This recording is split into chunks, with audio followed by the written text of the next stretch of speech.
Ja, oh, ja, jetzt wird ein Schuh draus. Don't worry, the panel's in English, FYI.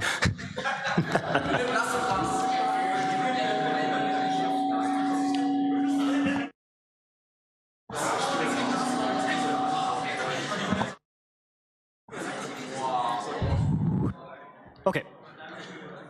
Hopefully better? Hopefully better, yeah.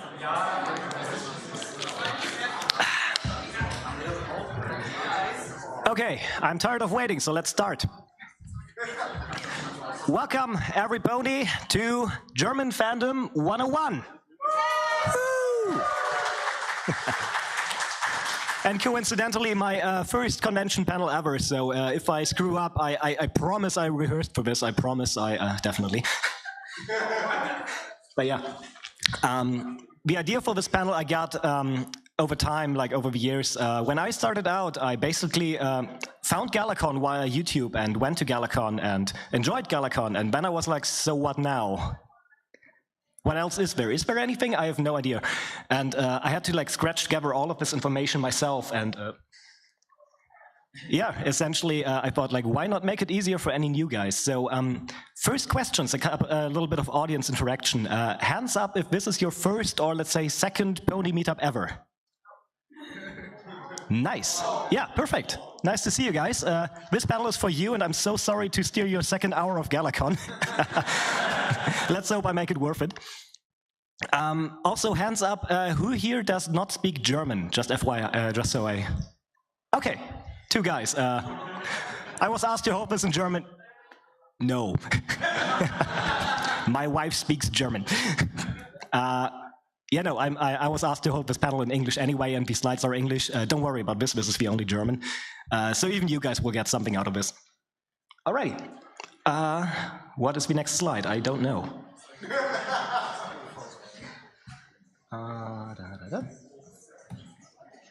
Oh yeah, a little bit about me real quick, just so you know who is yelling at you through this microphone. Oh god, my hands are still shaking for reasons that some people of you might know.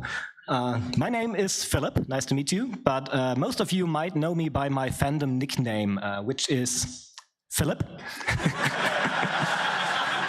Get it? Horse pun, Philly, and a P, and yeah, I'm not proud of that one.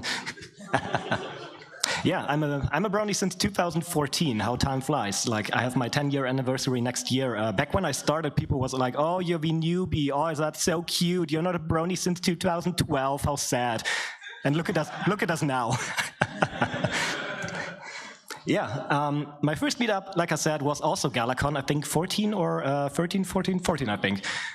Yeah, I enjoyed my time, like I said, and I went to every gala since, and now I'm on the big stage and can feel important and talk nonsense.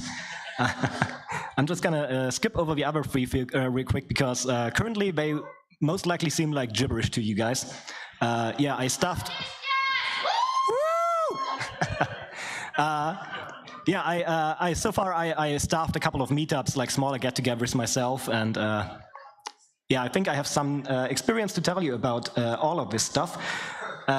Then I was also, for this, in preparation for this panel, I was really interested just to make a list for myself, like which meetups, which panels, like which conventions, which everything have I visited so far, and so I made this really cool list just so I can play around with PowerPoint.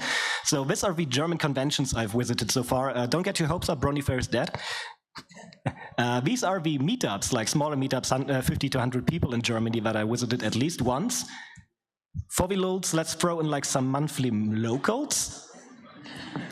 And just because I really wanted to show off, let's go European.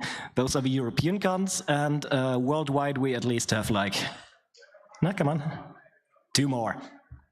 So yeah, I'm pretty sure there are at least like 20 people in here whose list is way, way longer than mine. But I don't know, I'm just gonna be selfish and say I have the experience to tell you about the German meetup landscape. Alrighty.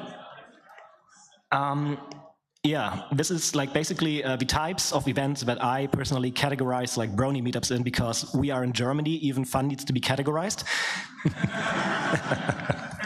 Yeah, first of all, we have conventions like fairs. You happen to be at one. I think at this point, every one of you has been at least at one pony convention, and if not, you're doing it wrong. Next up, we have meetups, which is like my general container for everything that does not fit category 1 or 3. And third of all, we have, in German, we call it Stammtisch. It's basically like a a monthly table, a monthly get-together. We had a lot more of those, they shrunk. I'll get to it when I get to it. Yeah. So let's start with the biggest one, conventions. Specifically GalaCon, which is currently the only My Little Pony convention in Germany, and has been for a long time, but also happens to be the biggest My Little Pony convention in Europe. Still, after 10 years. What? Oh yeah, Bug happened in England once, that was bigger, but... Oh, was it? Anyway, conventions like GalaCon 2 are all about My Little Pony. That is, I mean, that is quite the obvious statement, but you'll see what I mean by that later. Essentially, if you joined the fandom or freshly joined this fandom and just want to enjoy pony content, want to explore pony content, want to shop merchandise, want to get your first custom-made pony plush, learn more about the backgrounds of the show, about everything, conventions are the place to go and the place to be, since here everything is about the show, be it Generation 4 or Generation 5. As you see later on meetups, that is not as apparent anymore. It's still about ponies, but it's more about the community itself and about the people having fun together, while conventions are mostly also about people getting together, but you can still basically enjoy yourself at a convention. On meetups with no social interaction, that's going to be a little bit tougher. Sorry for that. Yeah, and here, as you'll find out this weekend, you will find a lot of like vendors, musicians, panelists, star guests, everything you ever need to satisfy your pony needs. And of course, GalaCon is not the only My Little Pony convention, only the only one in Germany. Since this is German Fandom 101, I'll just go over these quickly. If you want to learn more about foreign pony conventions and similar stuff, James and Flitterchris are holding a panel, I think, tomorrow, which is called, what was it, Pons and Cons Across Europasia, or something like that. Highly recommendable. Like, if you want to get more infos about conventions, check them out too. But yeah, as a quick run-through, we have Czechwestria in the Czech Republic, so like just one country over. Czechwestria is really cool because they have a LARP event every like the Friday before the con, where they combine like ponies with town exploration and send you on a little quest where you can basically role play with volunteers dressed up as ponies and explore Prague, which is a really pretty city. And other than that, yeah, it's a convention. Very enjoyable. Next one is PonyCon Holland in the Netherlands, so also just one country over. Essentially, if you are afraid or don't want to make extensive travel plans for traveling abroad, PonyCon Holland might be a good idea because it happens in a hotel, meaning you can just book the hotel room in the exact same place where you go to the convention, which takes a lot of stress out of everything, basically. Also very enjoyable. It takes place in a hotel/cinema, as you can see on the big dot in the middle. The main stage is essentially a cinema, which is really fun. Yeah, next up is Epona Fest, which is rather young, with I think only 2 years so far, which happens in Milano, Italy. It's rather small, rather cozy, and the same holds true. It also takes place in the same hotel, or it takes place in a hotel, meaning you can just stay in the same place if you want to, which makes planning a lot easier. Yeah, CrystalCon in Sweden. You see no pictures because it didn't happen. Yeah, sadly, CrystalCon just recently got cancelled. Let's hope it happens next year. Let's hope we get like, some pony fun in Sweden going, that I know of. And, oh yeah, UK PonyCon in England is still existing. Woo! Sadly, no pictures because I also never went to UK PonyCon myself, but from what I've heard, it's mostly a collector's con for pony toys, meaning also from Generation 1 to 3, like all kinds of pony toys. But there's also a lot of Gen 4, Gen 5 stuff, and I know of friends who went and really enjoyed their time, so if you really want to satisfy your pony craze, UK PonyCon is also a convention you can visit. Oh yeah, and last but not least, Hobbs Featherfest just recently got announced for Austria. There are flyers lying around, I think at the entrance I saw them.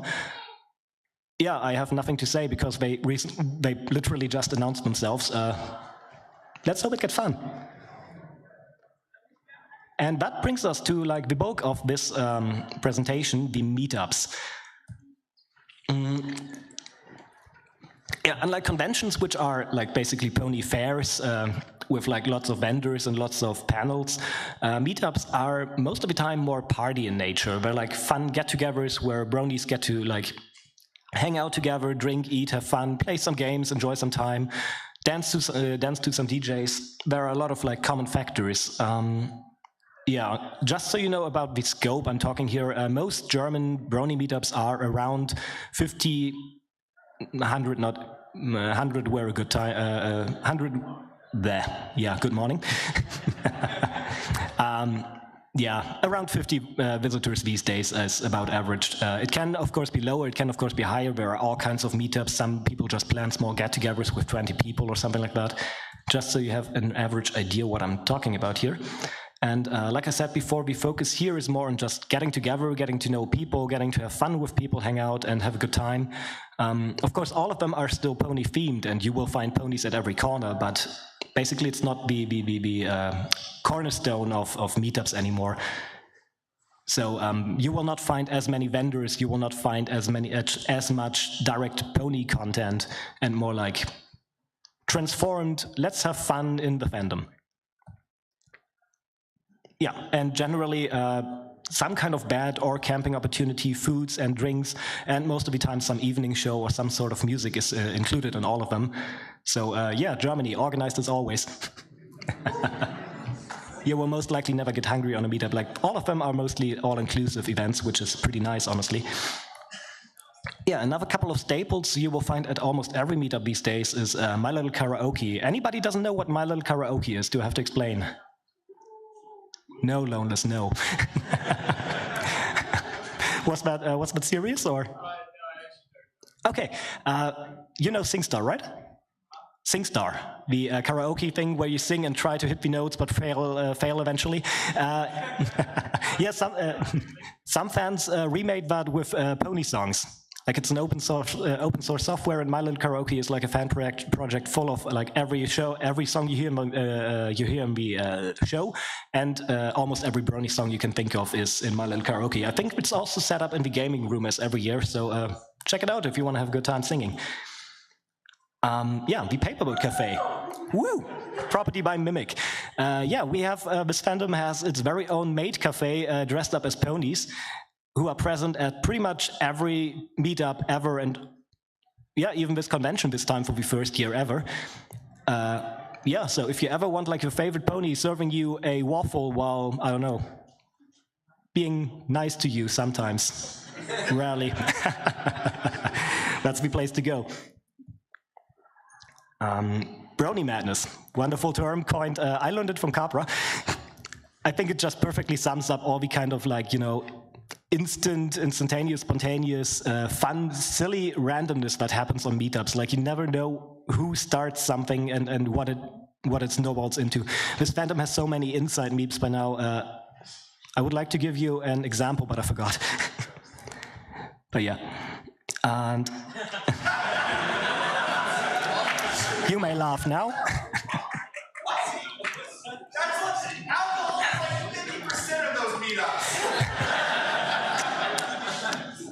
Okay, all jokes done? Perfect. At this point, I just want to stress, if you don't drink alcohol, that is no problem. Like, you will, on meetups especially, you will encounter lots of people drinking, of course, cider and any other stuff. But honestly, I went sober to like 2, 3, 4 years of meetups, and I really enjoyed my time, and this fandom is so nice and forthcoming. Nobody will judge you if you drink, and nobody will judge you if you don't drink. I just wanted to stress this in case you're anxious about that in any way. Just because I say meetups are parties doesn't mean like it's the same as like going clubbing or something. If you're afraid of that kind of thing, this fandom is so nice and so welcoming, and even if you like happen to drink too much or something, you will never like end up robbed in the gutters or something. You will most likely find yourself in your bed tucked in nicely. And yeah, I mean, it's just what I love about this fandom. Everyone's here so forthcoming and helpful, and I love it. So I just wanted to point this out at this point here. And I think this is the point where I start, yes, going over some or all of the currently recurring local meetups. Starting off with LunaFest. All of these pictures, by the way, that you're going to see, I have taken from the meetup gallery on the German Brony fandom. I'll give you the link later. It's a really great place to, like, if you have your own photos, to upload them, and or to just reminisce, or just, you know, if you want to make yourself a picture of a meetup before going there, you can just browse through there and get some pretty funny expressions sometimes.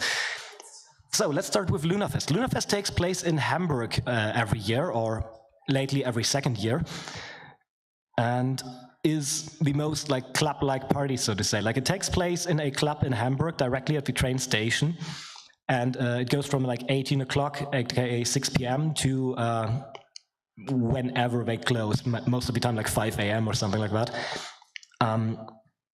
Yeah, you have a big club with a big room, there's karaoke, of course, and all of that stuff. This is like one of the few meetups by now that only goes one night, or like one day only. But there is a pre-fest on Friday, organized by a separate group each year. So if you arrive early, or like if you just want to have extra fun, want to enjoy more ponies, and want to enjoy more pony people, you can arrive on Friday and have a like fun little pre-party. Just don't expect too much. Just expect to hang out with people, get some food, get some music in, and get ready for LunaFest. LunaFest has limited drinks included, meaning you get like 10 chips when you get in, and those you can cash in for drinks. The more expensive you drink, the more chips you have to spend. For me personally, that was always enough. Like, I always got my share out of that, especially for one night. There is no food included in LunaFest, but I mean, it's in Hamburg. Hamburg happens to be a big city. You will find something.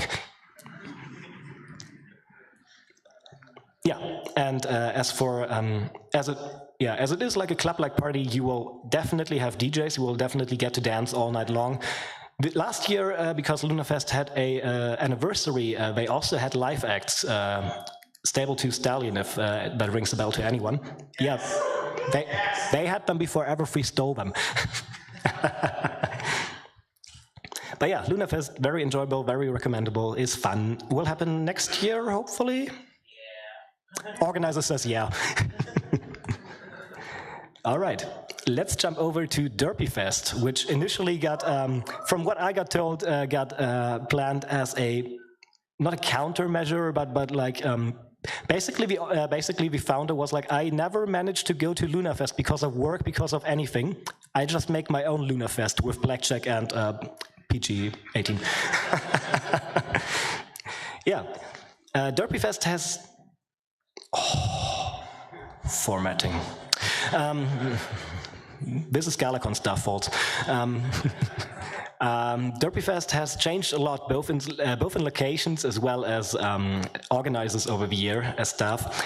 Currently, it takes place in like I would call it like a what's Boy Scout camping village, so to say. Like, you have a couple little sheds that hold like 8 to 10, 12 people, and you have like a big meadow, and that's basically it. And then you have like a big main hall where everybody gathers and parties. And of course a campfire in the middle, which is always fun to sit around, and only sit around. And yeah, Derpyfest goes Friday to Sunday, which is of course quite a bit more time, and gives you lots of time to relax and party and just kick back, have fun. And pretty much everything is included. Like, you get a bed in the shed, you get foods, you get drinks, like at least what's it called, breakfast, you get lunch, and the maid cafe will make sure you're fed throughout the day. And yeah, you get drinks, alcoholic and non-alcoholic. In fact, Derpyfest makes it a tradition to crown the person who drank the most alcohol at the end of the meetup. So if you're into that kind of thing, Derpyfest might be for you. And if you're not into that kind of thing, don't worry, you can have fun without alcohol. Like I said, Derpyfest happened last week, and I basically just drank water all day. And because water was on the same button as mead, I was crowned Master of Mead. Just felt like pointing that out. Yeah, and Derpyfest also by now makes sure to include live acts and DJs. Like last weekend we had Prince Whatever, Black and Blue, all the good British musicians that we're going to see this evening as well. So if you enjoy their music, if you enjoy music in general, there is definitely an evening program that you can enjoy. Let's jump over. Oh yeah, I forgot. Derby Fest is near Frankfurt, so to say. Like most places that most meetups that do not take place in Hamburg are pretty much in the backdrop of nowhere, because bronies like to party loud, and we need a neighborless environment. But yeah, next up is PCRP, or Pinky's Chocolate Rain Party. Pop filters really help. Yeah, PCRP is, let's say, a smaller, a little more laid-back party. More about like games and hanging out together and having a good time, relaxing together. It does have a little bit of an evening program, but it's never supposed to be the priority, at least. In the past, PCRP always happened Saturday to Sunday. This year, for the first time, we had we added a Friday evening. You can come, you get a bed. We give you nothing. Just come and hang out. Kind of add-on. I have no idea if that's going to happen next year. But once again, everything, food, drinks, beds, everything included. If you value privacy, thought I might point that out, if you value privacy, PCRP might be the best bet for you, since all rooms are 1, 2, or 3 people bedrooms, which are also pretty nice. Yeah, so if you don't want to be crammed in like a shed with 12 people on the same mattress or something, PCRP might be a good alternative for that. And yeah, like I said, DJs are there, but they're not supposed to be, at least, the focus point. But if you do want to dance and have fun, PCRP also gives you that. PCRP happens in North Rhine-Westphalia, close to Sauerland. Yeah, which brings us to the next event that happens in the same area, GalaCon. To be honest, I would not recommend GalaCon to any new bronies, to any people who just really want to go on their first meetup, as it's mostly, I find that funny, I once heard the term, it's not an event for My Little Pony fans, but it's for fans of My Little Pony fans. Meaning it's mostly like, let's just go to the next point. It's a shitpost palooza. This is like the most random meme event that celebrates like all of the like little inside memes and its own little fun things that happened in the fandom, and it's not really about My Little Pony anymore, except for its mascot.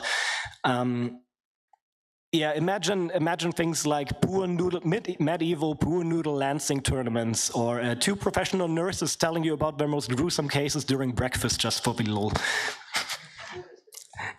Stuff like that. But there are people who went to GalaCon as their very first meetup, and they're still sticking around. In fact, they're here in the audience, so who am I to tell you what to do? Also pretty much everything included, and yeah, for the evening program, whatever, DJs, live acts, sometimes whatever, sometimes they do panels, sometimes they do musicals, whatever. But yeah, like I said, maybe not the best part for first-timers. Sauerland, North Rhine-Westphalia, but already booked out for this year. Yeah, but if you want to go even more south, in Bavaria, a little bit to Munich to the right, you will find the previously 5S, now 7S, and now let's see if I can do this. Sunny Star Scouts and Sunny Star Scouts and Sunset Shimmer, Summer Sun Siesta, let's go.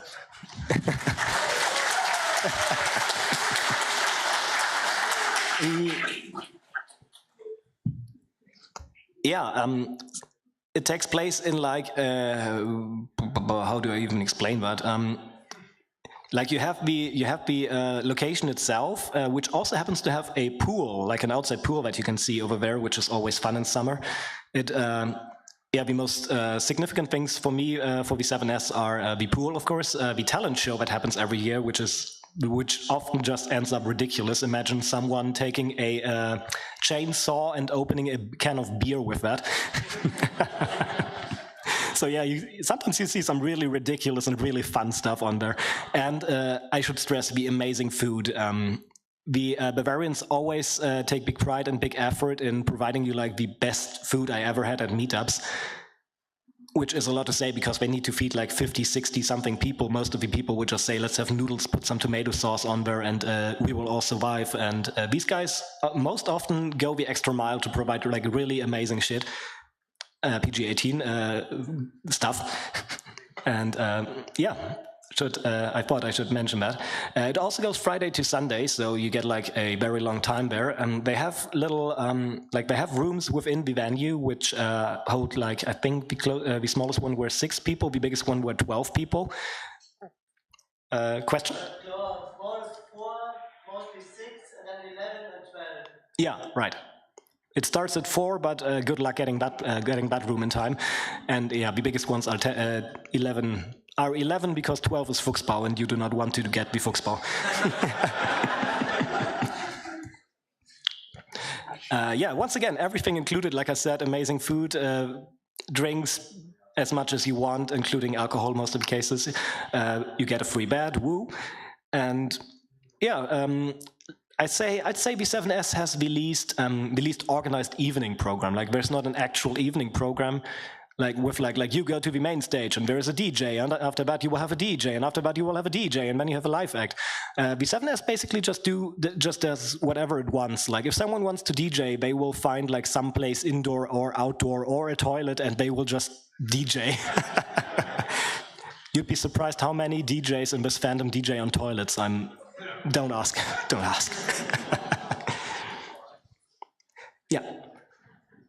And I think that brings us to Everfree Encore, which is the last meetup in my list. Everfree Encore is special in that it's, to my knowledge, only at least European Brony music festival. Like this is all about camping out and Brony music. And of course has a lot of DJs and live acts especially. It's organized by the same people who are organizing GalaCon. So you know you have like a qualified team behind it, and yeah, Everfree is always really fun every year. It takes place on a barn near Kassel Göttingen, like the Kassel Göttingen area, which is very central for most people, which is really nice for me because I live in the north of Germany, and next to Lunafest, this is the easiest to reach meetup with only 4 hours of driving. The things you do for this fandom. Yeah, Everfree Encore goes from Friday to Sunday. Friday is like arrival day, and at the night the DJs perform. Saturday is like the big live act day, and Sunday is mostly just leaving. But I don't know, from what I caught so far, a lot of volunteers, a lot of help, a lot of foreign people who have like a lot of travel time will arrive on Thursday, will leave on Monday, will do whatever they want.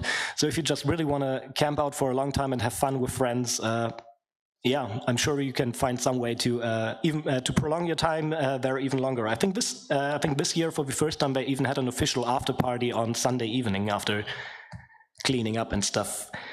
Yeah, like I said, this is not all-inclusive. This is, as any normal festival, camping on camping grounds. So you have to either buy or bring your own foods and drinks. There is always a bar included, and the location itself always provides dinner of some sort, and breakfast is also there for free. But yeah, so either you buy yourself some stuff on site, or if you want to or have to save some money, stack them on ravioli cans, I guess. Yeah, if you're not a fan of camping, personally, I hate camping. I really only got started camping because of this fandom, because I was like, yeah, but I want to see people, I want to have fun, I want to go out there, fine, I bring my tent. It's for sleeping only anyway, and I feel like camping with bronies is really fun and enjoyable, because basically you're allowed to forget things. If you, for example, forget your camping burner or something, you just, I don't know, go up to the next group and they're like, yeah, sure, we have 17, here, take one. And I feel like that's where that's another point where the community aspect comes through again, with like everybody helping everyone out. And yeah, without getting too sentimental, I just really enjoy that part, that you can, at Everfree Encore, like every kind of group of bronies has its little camp. Like you go to the Hamburg bronies and you can sing karaoke on the camping ground there, or you go to the Dresden bronies and hear very loud music and get a free cider.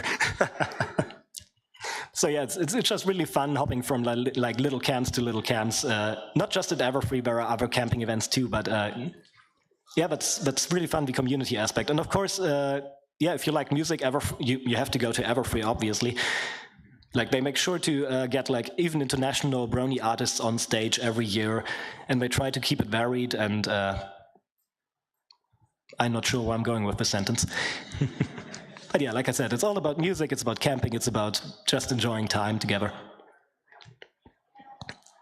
Yeah, those were the meetups that happen every year, and that I'm very sure that will happen again next year. This is like a small list of meetups, basically with potential meetups that are going to happen, or meetups that have happened, and I'm not sure if they're going to happen again. First of all, the All Shadows Eve, which is a Halloween party taking place 2 weeks after Halloween. Don't ask me why, I have no idea. Which is founded by the founder of Derpyfest, and it's I'm sure it's going to be great fun. Yeah, I'm going to go, I'm going to have fun. Let's hope it happens again next year. Yeah, next up I thought I should point out Never Free Ranskor, which is a bootleg of Everfree Encore.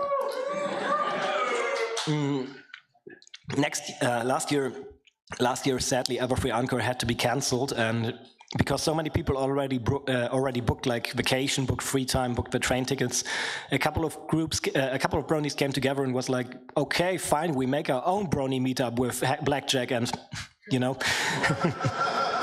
And yeah, basically they tried to just scratch together whatever they could in 1 month and gave some smaller musicians a stage. Basically everyone who had a guitar or could sing or was like, I have made this amazing cover song and always wanted to perform it. Get up on stage, perform it, have fun.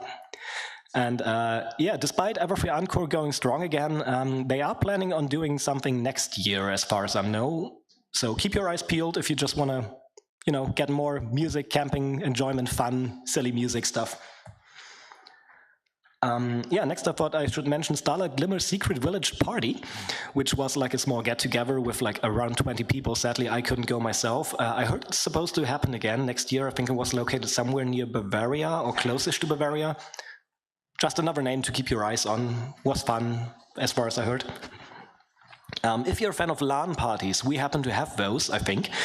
Luna LAN happens in Hamburg every year. I'm not fully sure if it's going to happen again, but I think it is. And LAN.giga.horse happened the first year in Bavaria this time. I went to neither of them, but if you're a fan of LAN parties, just 2 more names to keep your eyes on. And last of all, I should mention Little Pip's Little Party, which is probably a party. It hasn't happened yet, but it's planned to happen next year in April near Braunschweig / Hannover. So, like I said, just another name to keep your eyes on if you really, really, really want to saturate your pony addiction. And that brings us to the third kind of meetups, Stammtische or local meetups. Here I don't have too many bullet points because by now they don't have too much in common anymore. Back in the day, I'm old. Yeah, like back in the day, pretty much every bigger city in Germany had like a brony Stammtisch, a brony meetup of some sort. Over time, the fandom started shrinking a little bit, or people lost interest or outgrew the fandom. So a lot of them eventually dispersed, but we have some Stammtische, some meetups that are still going strong. Sage shows me 5 minutes, really. For Q&A. Okay, guess I'll speed up. Yeah, local meetups are a bit harder to find these days because most of them like move to Telegram groups or move to Discord groups, like internal groups that you cannot really find too well.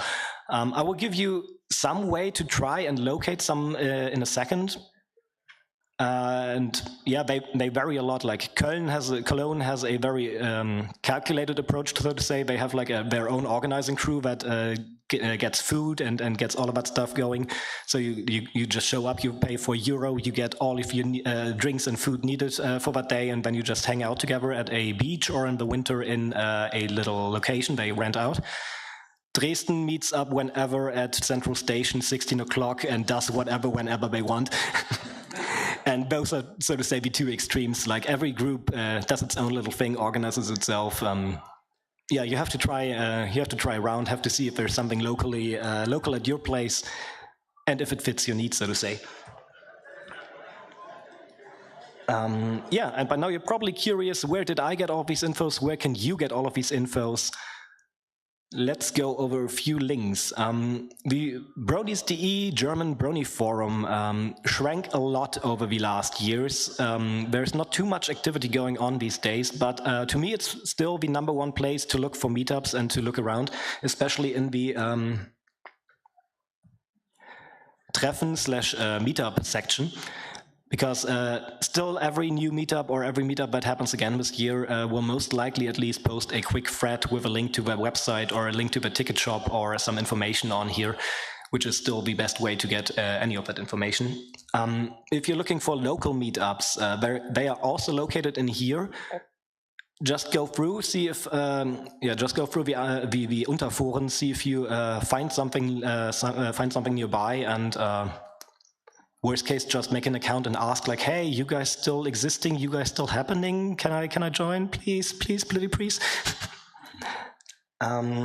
Yeah, another very important website that just recently got put into existence is bronymeetup.de, which is basically just a calendar with every German and some international Brony meetups. So if you want to if you want to update your own calendar or keep in touch or just have a quick overview, is something happening that weekend, what is happening, you can go on this website, you can go on that calendar, and from there you have like a link most likely to their Bronies.de thread or to their website or to their anything to get further information. Really cool website. I will give you, if you want to take photos, I will give you a slide with all of the links to take a photo of later in a sec. Last of all, I think I should at least mention wiki.giga.horse, which started mostly as a joke, but it's basically a Wikipedia for the German Brony fandom, including like notable names and notable meetups and notable everything. It's supposed to be a meme, but to be honest, I kind of like the idea that like if you're new at this fandom and people keep talking about like Hive was so amazing, oh my god, I want another Hive, I wish there was another Hive, and you're like, what is Hive? Then there's a good chance that on this website you at least get like 2 or 3 lines saying Hive was a meetup in Berlin in 2014, it was great, and then it was gone. And of course, with any wiki, it's an open wiki, meaning you can make your own account at any time and edit and add pages yourself if you feel like it. Yeah, like I said, it's mostly it was built as a joke, but I find it would be really cool if we can turn it into something actually helpful in some way. Oh ja, die Startseite des deutschen Brony-Fandoms ist hier. And yeah, last but not least, I think I should at least mention the Brony Radio Germany, which is a German internet radio by Bronies for Bronies, donation-based. And yeah, they often do after meetup shows or meetups where they reminisce about meetups and go over it, everything, what was great, what happened, what Brony madness developed. And it's always a really fun thing. You can join the Discord server too, and just real time while the what's the word? Whatever.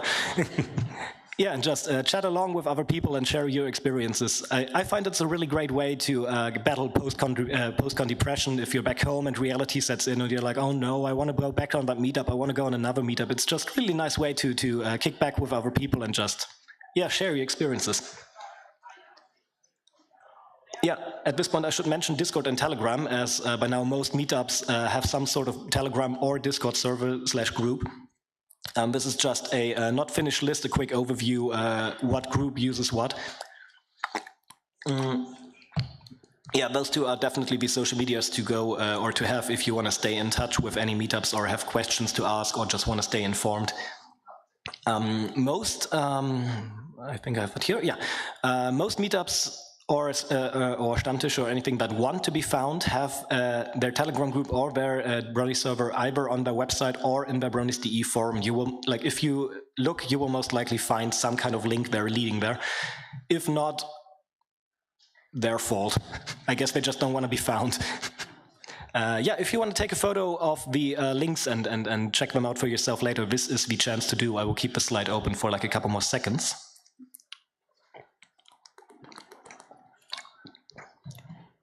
5, 4, 3, 2, 1, and we go on. Oh yeah, thank goodness, we're done. I am in time, let's go. And yeah, if all of that information just completely steamrolled you right now, and you're just like, I want to go to a meetup after GalaCon, where do I even start? What is local? I have this very big map that is going to scroll now, and you can see what is where. Da, da, da, da, da, da, da, da. Yeah, so there you can see Lunafest and the Hamburg Stammtisch in Hamburg. The purple pins are meetups or like local meetups I found on bronies.de that have at least been updated this year.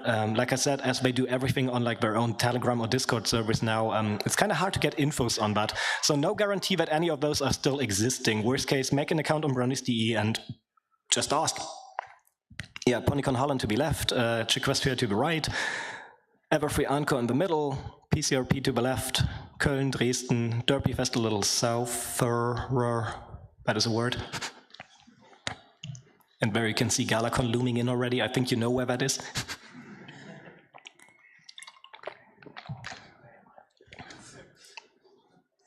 And if you go even deeper, you see the Sunny Star Skirts and Sunset Shimmer Summer Sun Siesta, and whatever else the Bavarians are doing.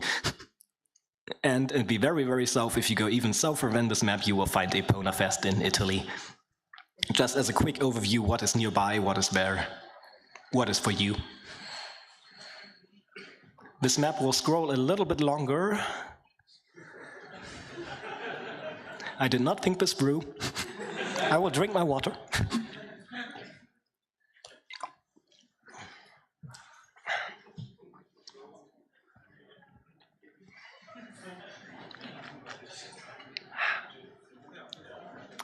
Yeah, I had a lot of time at work to make this slide.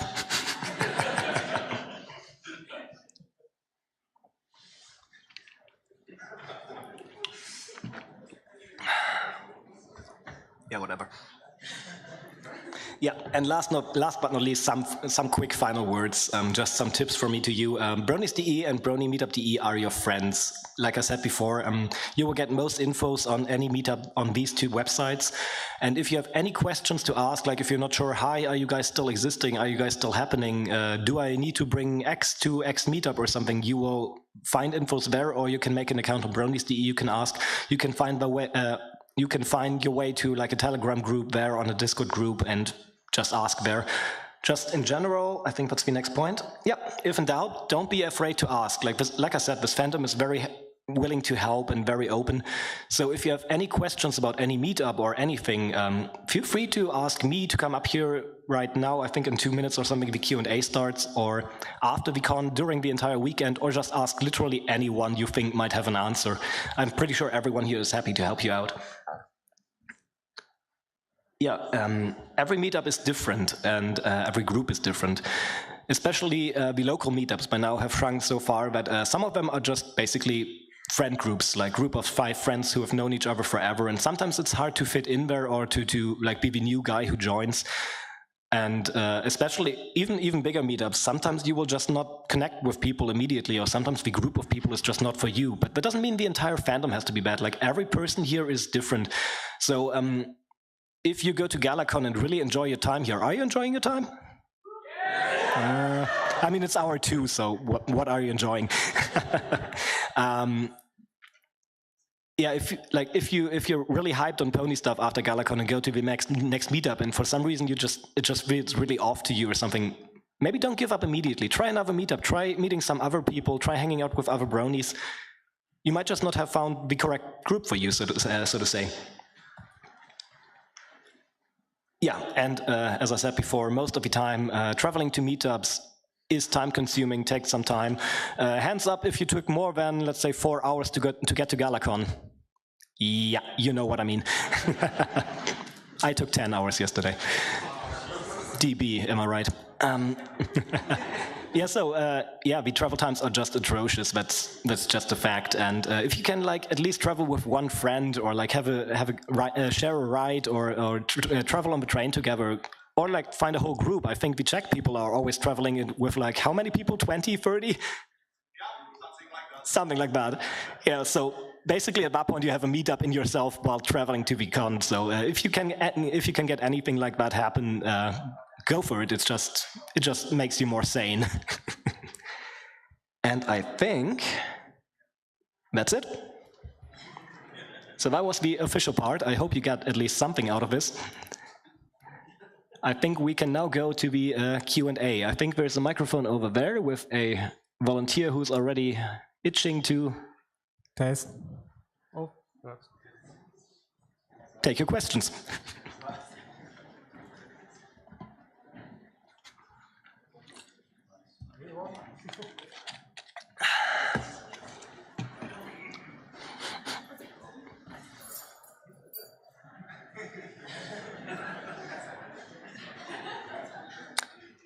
awkward. So well, there are no questions left.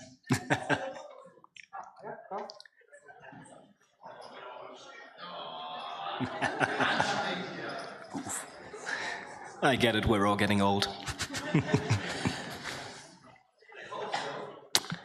Dr. Hoofs. Hi, Philip. I want to know what was your very first meetup and why did you come back? My first meetup was the Kieler Stammtisch up in Kiel. I'm sorry. Yeah, I know, right? Yeah. Basically, first I went to GalaCon. I went to Brony Fair, and there someone was like, "Hey, are you on Bronies.de? No, what is Bronies.de? Get on Bronies.de." And yeah, there I found out like there's a local group nearby, and I went there. And I think the first meetup I actually went to was like a joint Hamburg and Kiel people are camping and chilling out and barbecuing at a lake, and it was really fun. Yeah, why did I stay? Actually, good question. I'll think this over. No, I don't know. It was just basically for me. It was just the joy of meeting people who take you as you are. Like I got the feeling I could be myself. I could talk about like my nerdy topics like ponies and video games and stuff. And I found like a group of people who responded to that, who I could just like openly talk about that and be myself and be a weirdo. And I really like that. I don't know, everyone's here so nice and forthcoming, and that stuck with me, and so I wanted more of that. Thank you. You're welcome. So, yeah. What I wanted to ask, I myself have to try to start my own Stammtisch, but I had big problems because my Stammtisch was in a city next to the Kölner Stammtisch, and it was a lot, and the Kölner Stammtisch was a lot bigger. So most people were like, yeah, why should we go in 1 month to 2 Stammtische? So what would you say, or can you give me or everybody some tips how to better get your meetup started, and even if there is a bigger meetup maybe closer to it. So what would you say to that? So silly answer, wait 1 more year, the Kölner Stammtisch is dying currently. No, shots fired. Yeah, that's a good question actually. I think there's one in Dortmund as well, isn't there? Or I think there are actually a lot of local meetups next to Köln. Like I think Aachen is still going and Strehlen is going, and I think Dortmund does stuff every now and then.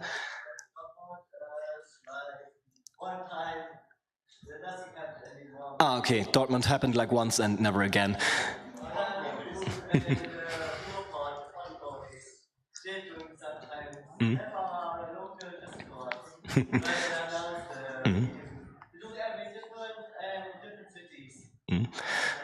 Yeah, that's actually a good question. Like, what do you do if people don't want to come to your meetup because another one's already happening that month? Do something different, yeah. Offer blackjack.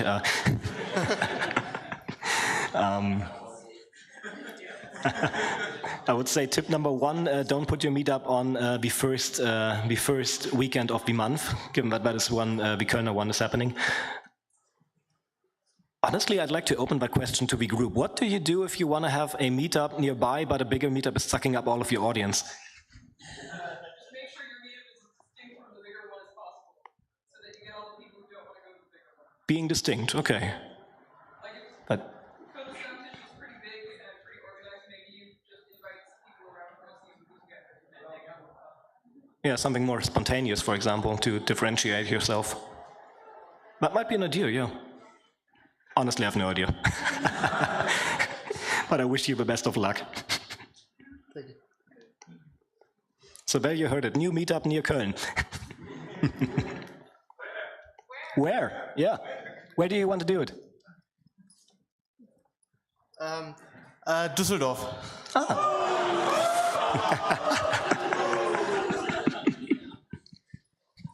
Düsseldorfer Stammtisch confirmed.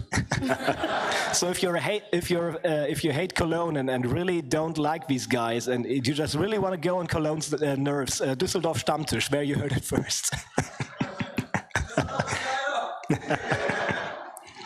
Oh yeah, I forgot to mention, after the Q&A, if any one of you wants to run up here and promote their own meetup, like if I missed you on the big slide, if you just want to say like, hi, we are this and this place, there and there, we still exist, come join us or something, you're free to run up here and take this microphone from me. I mean, this is what this panel is for, promoting more stuff to more people. Anyway. Still your answer only, please. What is the smallest amount of meetups you went to in 1 year? The smallest amount of meetups? 2020 doesn't count. We don't talk about 2020. That was vacation time. I say for a normal meetup year, around 2 per month, maybe 1 per month. So somewhere between 12 and 24, I'd say. How? Yeah, I'm addicted. Not so much a question as just basically shameless advertising. If anyone is here from the Rhine-Ruhr area or the Netherlands, there's a smaller group called the Potbronies with 2 T's, and they often organize meetups in the Rhine-Ruhr area. So if anybody would like to join those, then you have then there's Ember and Illusius, one of the con artists that you can reach out to. And okay. That was all. Okay. Do you have like a website or anything? Like, can you get info somewhere? We have a Discord server, but no website or anything. So if anybody needs any contact info, then reach out to me or Lucius or Ember on Discord, and we can help you get into the group where you can find all details to next meetups. Okay, perfect. Thank you so much. And the nearest one will be the 14th of October in Düsseldorf, which will be a flea market meetup plus a couple of bar visits. So maybe we'll see some of you there. Perfect, thank you. Hello, I was just quickly going to say, you were mentioning international conventions and you mentioned one in the UK PonyCon. There are actually 2 other conventions in the UK. Both of them are 2-day events, tend to have about 150 people each. Griffish Isles in the north, Festival of Friendship in the south. They both have live music, everything like that. Fairly small conventions, but they occasionally have international visitors, so I thought I'd mention it. Perfect, thank you. Yeah, I heard about Griffish Isles, and I heard that it's a lot of fun. I think I just forgot to put it on the slide. And Festival of Friendship, I haven't heard. Oh yeah, I think I saw a tweet about that recently. So yeah, Griffish Isles and Festival of Friendship. If you want to get through, if you want to get to the UK with all their weird visa laws now. Nah, just kidding. Okay, anything else, or are we going back to awkward silence? Okay, perfect.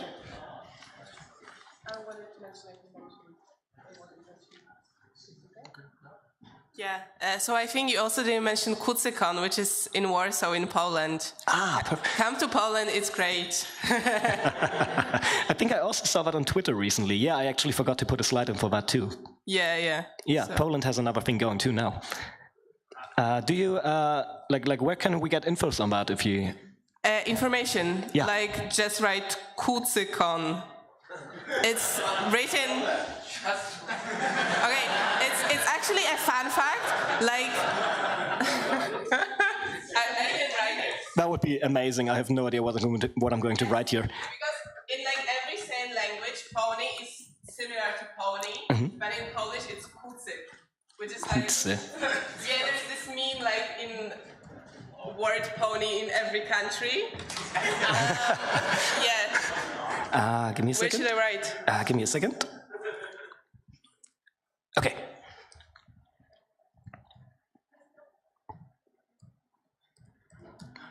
That's the name of the convention. Perfect. Thank you so much. Another pony convention to check out. It never ends. Where in Poland? In Warsaw. Oh no, James is on the move. Where will he go? Will he leave or will he ask me terrible questions? Let's see if the element of kindness holds true to its nature.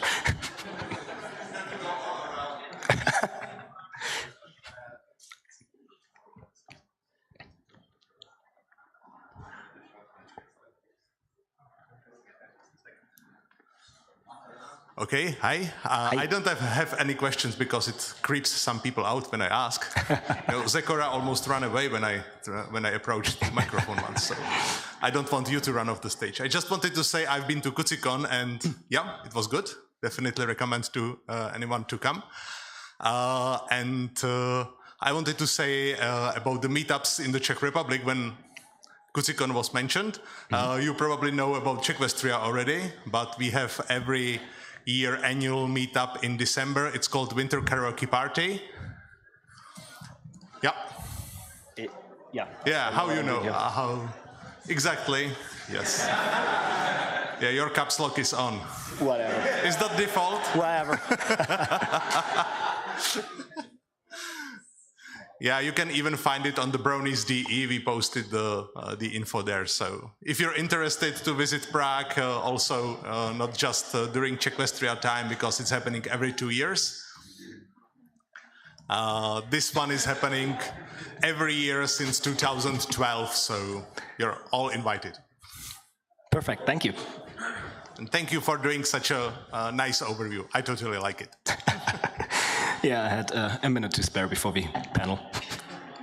Okay, and I think our time... Oh yeah, we're a little over, perfect. Yeah, we're just in time to wrap this up. If anybody of you has any more questions, wants to know anything, come up. I'll be here on stage for probably 5 more minutes or something. Yeah, thank you so much for attending.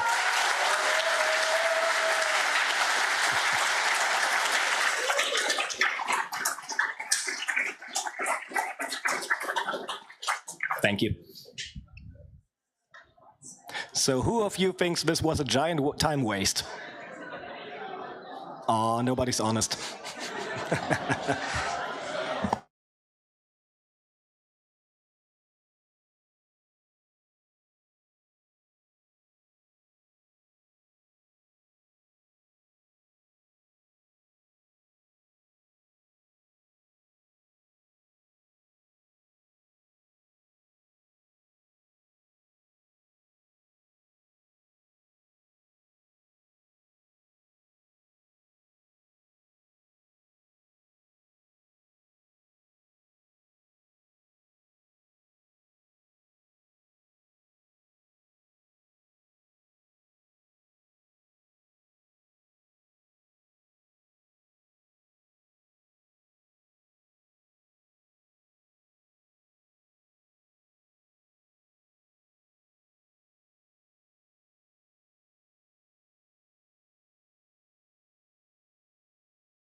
Greetings, everybody. How are you good doing?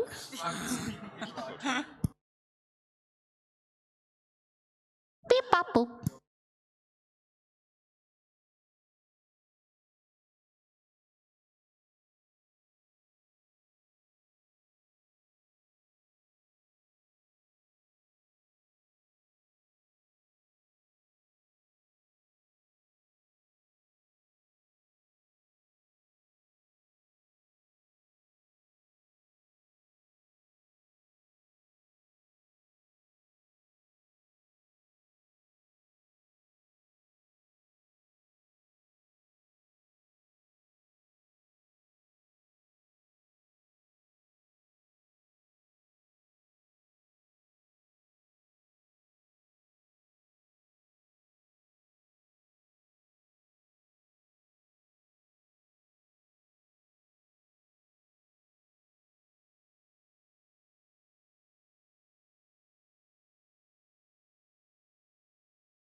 Everybody remember to drink water. Hail Hydra. Woo!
Press the button.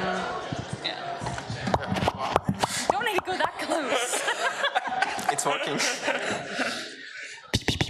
Yeah.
Chris.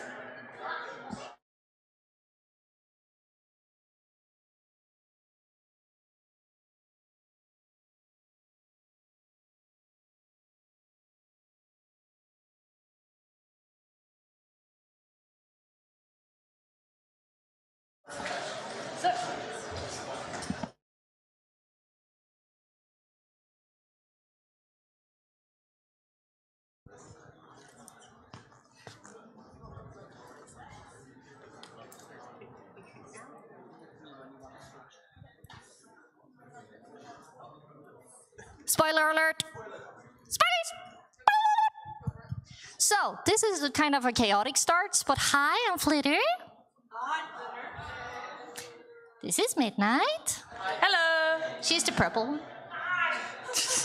And I think most of you maybe know who this is. That's Alumix or Alum.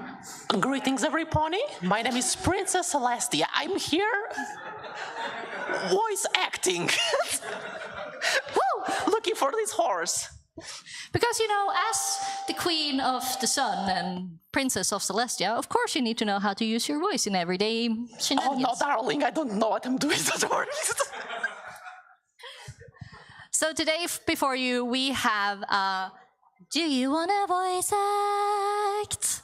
Which basically is the most basics of basics when it comes to voice acting. So if you've done voice acting before, you probably know most of the stuff. If you have any questions, feel free to raise your hand and I will come down with the mic. But do know that we will cover everything eventually, but still feel free if there's anything you're wondering about or you don't understand with the slides. Okay? All cool? Yeah! Woo! Woo! There we go. Next slide.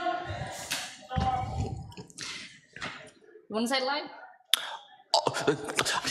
Let's get the boring stuff out of the way.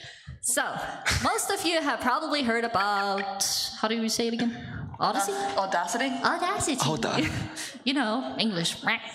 Audacity is a free program that most people start to use, and even some professionals still use to this day. It's an easy program that have most of what you need, like everything from cutting in, clipping, normalizing. You probably don't know what normalizing. What do you mean by normalizing? Midnight, do you want to talk about normalizing? Or probably not. So we should normalize the normalizing. Normalizing is basically that you are taking away the highest type of noises when you speak. Because when you say or you usually make a very high-pitched stuffy, and that needs to go down because the mic doesn't like it. You want to talk a little bit about it? Do I switch slide or?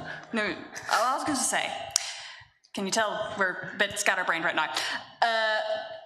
You can also adapt Audacity. There are many plugins and things that you will learn as you do it. You'll learn the basics and then move on. Normalization I don't normally use too much. I actually use a plugin called a declicker, which usually takes all the clicking sounds that you have with the keyboards and the mouse, as well as deal with the clicking of noises with your mouth, which I do a lot, I have been told.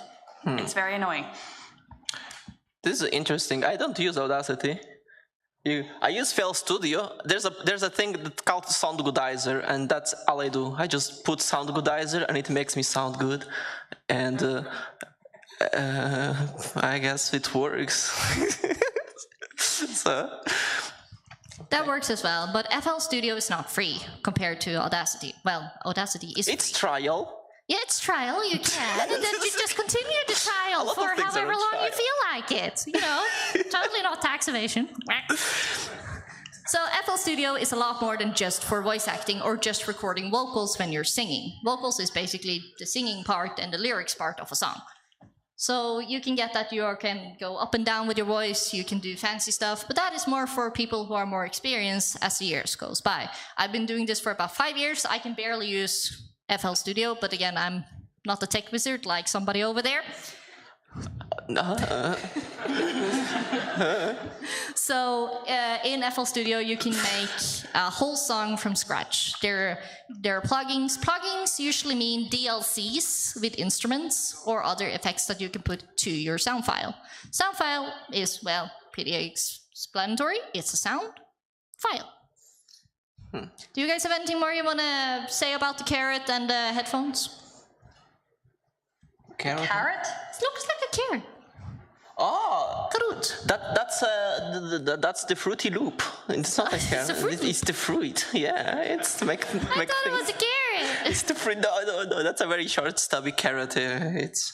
Also, I've seen many weird carrots. That's a carrot. That's a baby carrot. Yeah, it's a baby carrot with some extra weird greens. Okay. So yeah, I don't remember the price of FL Studio in my head, but again, you can always just continue the trial forever if you're one of those people. Actually, the cool thing about FL Studio is like you buy once and you have it forever. So if you are interested in doing music or editing sound, I've been using FL Studio for 10 years at this point. I wanted to be a musician in the beginning. It didn't work out. So I learned all the nooks and crannies, and good company, very cool. Pay once, have it forever. They legit. So cool thing. I highly recommended both of them. And again, if you've never done this before, start with Audacity, never mind. And, try yourself out, because one thing that we always recommend is don't run off and buy a $200 microphone and a box where you can record. Just start with yourself in a room that has a lot of blankets and stuff, because you need the echo. Like, here's echo. It would be horrible if you're sending this for an audition for a voice acting role. Nope. Right out. So is there any other questions you guys are wondering about when it comes to these two softwares that we have been talking about? I see no hands, so we are going to slide. We are normalizing to the next slide. Ew. Recording space. What I talked a little bit about earlier. In the space you are recording, you need it to be small, because echo is not good. So what Silver Quill, when I did this panel with him and Matt Munchkin in America for BabsCon, we talked about this small box that is called Old Time Music for the website, where you have portable vocal booths that are small and easy to bring for cons. They fit usually like about my torso-ish. So they are filled with what are these called again? Just foam. Foam, yeah. Nice. I mean, you can use eggs too, like the egg cartoons. Yeah. Those are really cheap, as long as you buy eggs. It doesn't look as nice when you take pictures of your professional space, just have a bunch of egg cartoons, but hey, you need to be creative. I think that's a good quality. So those portables ones are nice, but you don't have to have them. You can use the cardboard boxes. You can use wool blankets like Celestia is sitting on. Like, for example, my recording booth back home in Norway is basically a small basement room where I have taken mattresses, I've taken wool blankets everywhere from top to bottom. And I covered every surface with a wool blanket or anything similar. The only thing not covered is the computer and the mic. And it works. All great artists come from closets, it's true. Whoop, whoop. So, Midnight, do you have any experience when it comes to... I remember something about a blanket when you had your new mic, the red mic. Yes, I started out with a snowball mic, which doesn't need as much padding, but then I went and bought myself a Rode mic, and that one is way more sensitive. Way more sensitive. So if you do get one of those, which I wouldn't advise for first timers, you need to pad your room. You need to I threw a blanket over me and the mic and had it on my phone and be like reading from my phone, which is not great either because you're hunched over. So if you have to do anything like more vocal, it's a bit awkward. But yeah, nowadays I've managed to adjust it. I've managed to adjust Audacity, and it takes way more finagling. But padding, keeping the room, I use my cat's cat tree as padding sometimes because it's soft and at least things don't bounce off it. But yeah, if your room is full with things, you should be okay with a normal snowball mic, but you may have to do way more editing afterwards. That's the only thing, and that can ruin your voice if you're not careful. Yeah, because if a random voice cuts in a very, very good delivery line, then you lost that delivery line and you may not be able to reproduce it again. So being able to have a voiceless room, as they say, is really the key if you want to deliver higher level work. But again, if you're just starting out, then that is something you learn while you're doing this. Just so you can see, Silver Krill is like saluting the blue one because that's the one he uses when he is around at cons. So that is good to know. So is there any other questions when it comes to recording spaces and how to hopefully soundproof them? Don't be shy. Yep. I'm coming down to you. Sorry, you have to talk to the mic. So I think I've seen pictures, at least, of rooms where they have like on the walls. They'll have like, I think it's mostly for music. I think they'll have like sort of like those foam things, but it looks a little bit different, right? Yeah. Do you recommend those? Are those like perfectly fine, or are those like too expensive, or are those like good for a beginner, or what? Yeah. Can you talk about that, please? They may not be. They can get expensive. We actually have some of those. We use them to pad a little bit as well. I do recommend them. They definitely cut down the echo in our apartment, so they would be great. Though, if I remember correctly, you didn't get very many for a cheap amount. So I'd nearly say get a big giant foam mattress and just cut it up and stick. You get the same effect. Nearly. It really depends on where you're buying them from, because I can also easily get like low quality ones. I could easily get like 500 of them for I don't know the equivalent in euros, but I would say cheap. So, but again, covering your whole room would be that you're dedicating you to really trying this, whether it's music, voice acting, or both. So again, like if you can start out and get the ball rolling with what you have already, it will save you a lot of money. But actually, again, if you're really determined, go for it. This is a good example of a very cheap, I mean, okay, but this is a website, but I wanted to see this, if I could. Yeah. Ta-da! It's just a stick, a mic, and a blanket. This is great. Yeah, this is if you have a portable mic holder. Like I just use a normal dresser. And the thing is that these blankets are special because they're like very heavy. So the heavier the blanket, the more sound it absorbs. That's the trick. Just go to your grandma. She probably has like old. Yeah, like... or learn knitting. Do it yourself. Okay, let me get this out. Yeah. Next slide. Next slide. Yeah. We're going for some. Wait, go back. Go back. Oh. Nice! This shiny thing that everybody focus way too much on. So, we're starting off with Blue Snowball Eyes. That was actually my first microphone. And it was really good. Actually, the newer ones I don't like as much. My husband actually has one of the newer ones, and you can't control the things in the back. So the Blue Snowball Ice I actually quite liked, because it had a little control at the back that you could say, hey, record straight in front of you, record around halfway, or record all the way around. And it's good. You can adjust the sensitivity. It's simple, and it's usually quite cheap. Like, that's not too bad. The Rode mic, as I said earlier, very sensitive. I don't have that specific one. But it's also really good, especially if you want to get, like, if you're already got the ball rolling. Or if you really want to get into it like immediately, and you have the money to spare, but honestly, Blue Snowball would be my first bet, even though I have a Rode now. I gave my dad the Blue Snowball for a while. He used it to record things as well, and he was very happy with it. And he had no experience. Yeah, I had a friend who had a Blue Snowball Ice mic, and he had it for like 5 years, but he had kind of lost it in the ground a bit too much, so we only had the ball, but it was still working. So he couldn't record the lines with it, but he could still talk in Discord. So I guess that. Oh, I also still use the Blue Snowball for my Twitch channel. I don't use the Rode mic because the Rode mic's too sensitive and it'll pick up everything in the room. But the Blue Snowball was great for streaming. So, yeah. Actually, how close are you to the microphone? Are you using the old telephone length, or are you using something else? Old telephone? Okay, the old telephone. Most of you guys know this is how we talked to the telephone when we were kids. Like blah blah blah blah blah. This is the telephone, right? Or the surfs up dudes. Yeah. So basically, that's the distance the camera and the end can't see it. But basically, you make the old telephone, and that is how far away from the mic you're supposed to be when you're talking.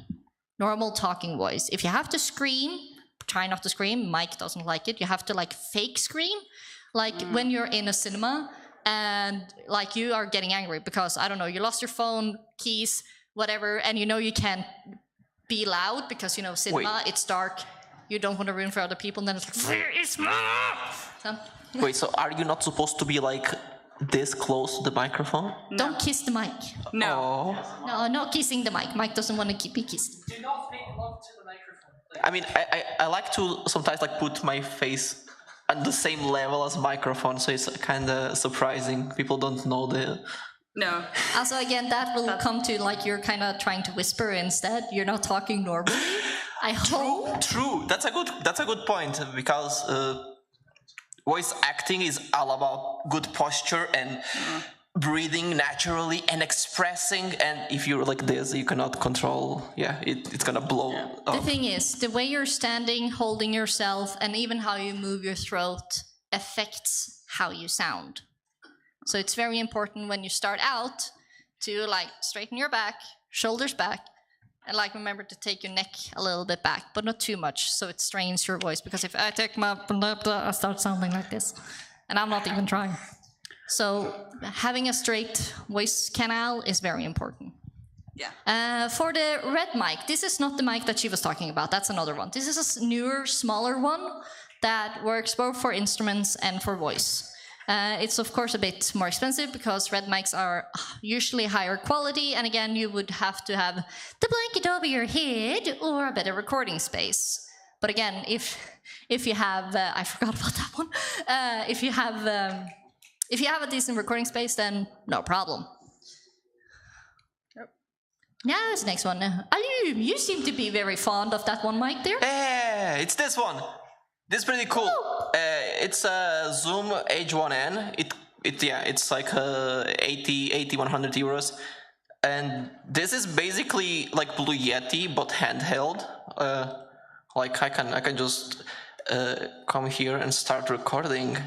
And it has stereo, so it can capture audio. It's great for like sound recording for like ocean or environment. I used it. I wanted to use it more for my work and animation, but you know, like all the toys you buy it, and like I'm gonna use it every day, and then you never use it, but spiritually. But yeah, you can voice act, and then you can. Voice act, and then. Yeah, it's pretty cool. I like this. And it can also work as a Bluetooth, not Bluetooth, the USB to computer. So you can have one piece, carry it to, and then come home, plug it USB, and have it for your Discord calls or streaming. I think that's also a pretty neat thing. Yeah, and that's another thing. Many people are talking about what is a USB mic and what is a condenser mic? Condenser. Thank you. There you go. So I'm going to let you talk about the condenser because I cannot say that word at all. I mean, there's different types of microphones. There's dynamic, there's condenser, there's shotgun. And I think those are like the most, usually shotgun mics are what the National Geographic channels use to point at the bird, and like you can see it just chippering. It's very directional. It's very trippy, like how far it can capture. It's like spy movie microphone, but they are not used for like normal voice. It's only like if you're in deep end and wanna like record someone from far away. But condenser and dynamic are the most common. Dynamic one is the one that you use for karaoke, and the one that like the Flitter is using right now, that's a dynamic. And honestly, there is not like condenser, it's just the way it works like electronically, because the flavor and the quality, it really depends on, like, this is an instrument. There's no better or worse instrument. It's who's playing it. Microphone is the same thing. You can have like the most cheap like Apple microphone and still record music. I know people that do that, and like it's not about quality. So it has different flavors, and it's good to experiment to find something that you. Some microphones are better for deep voice. Some microphones are better for thin voice, and. So the main thing about the word I cannot say it again. Condenser. Yes, those usually have to have a small box that you need to plug in the mic and plug in the computer to. While USB mics are, well, it sounds like USB. You have a USB, you put it into the mic and put that same cable into the computer.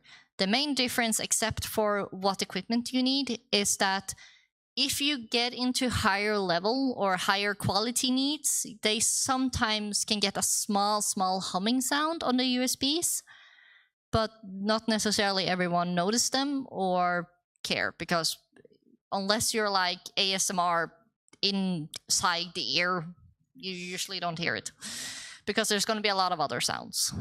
To be honest, I only ever noticed that hum noise when my microphone broke once. So that might be the only time you ever actually hear it. Yeah. Though if that does happen, try just changing the cable. That actually works. It's sometimes usually just the cable. Yeah, it's usually just a cable, or you have, like mine, you have to send it in for repair, but I got it repaired for free, so yay!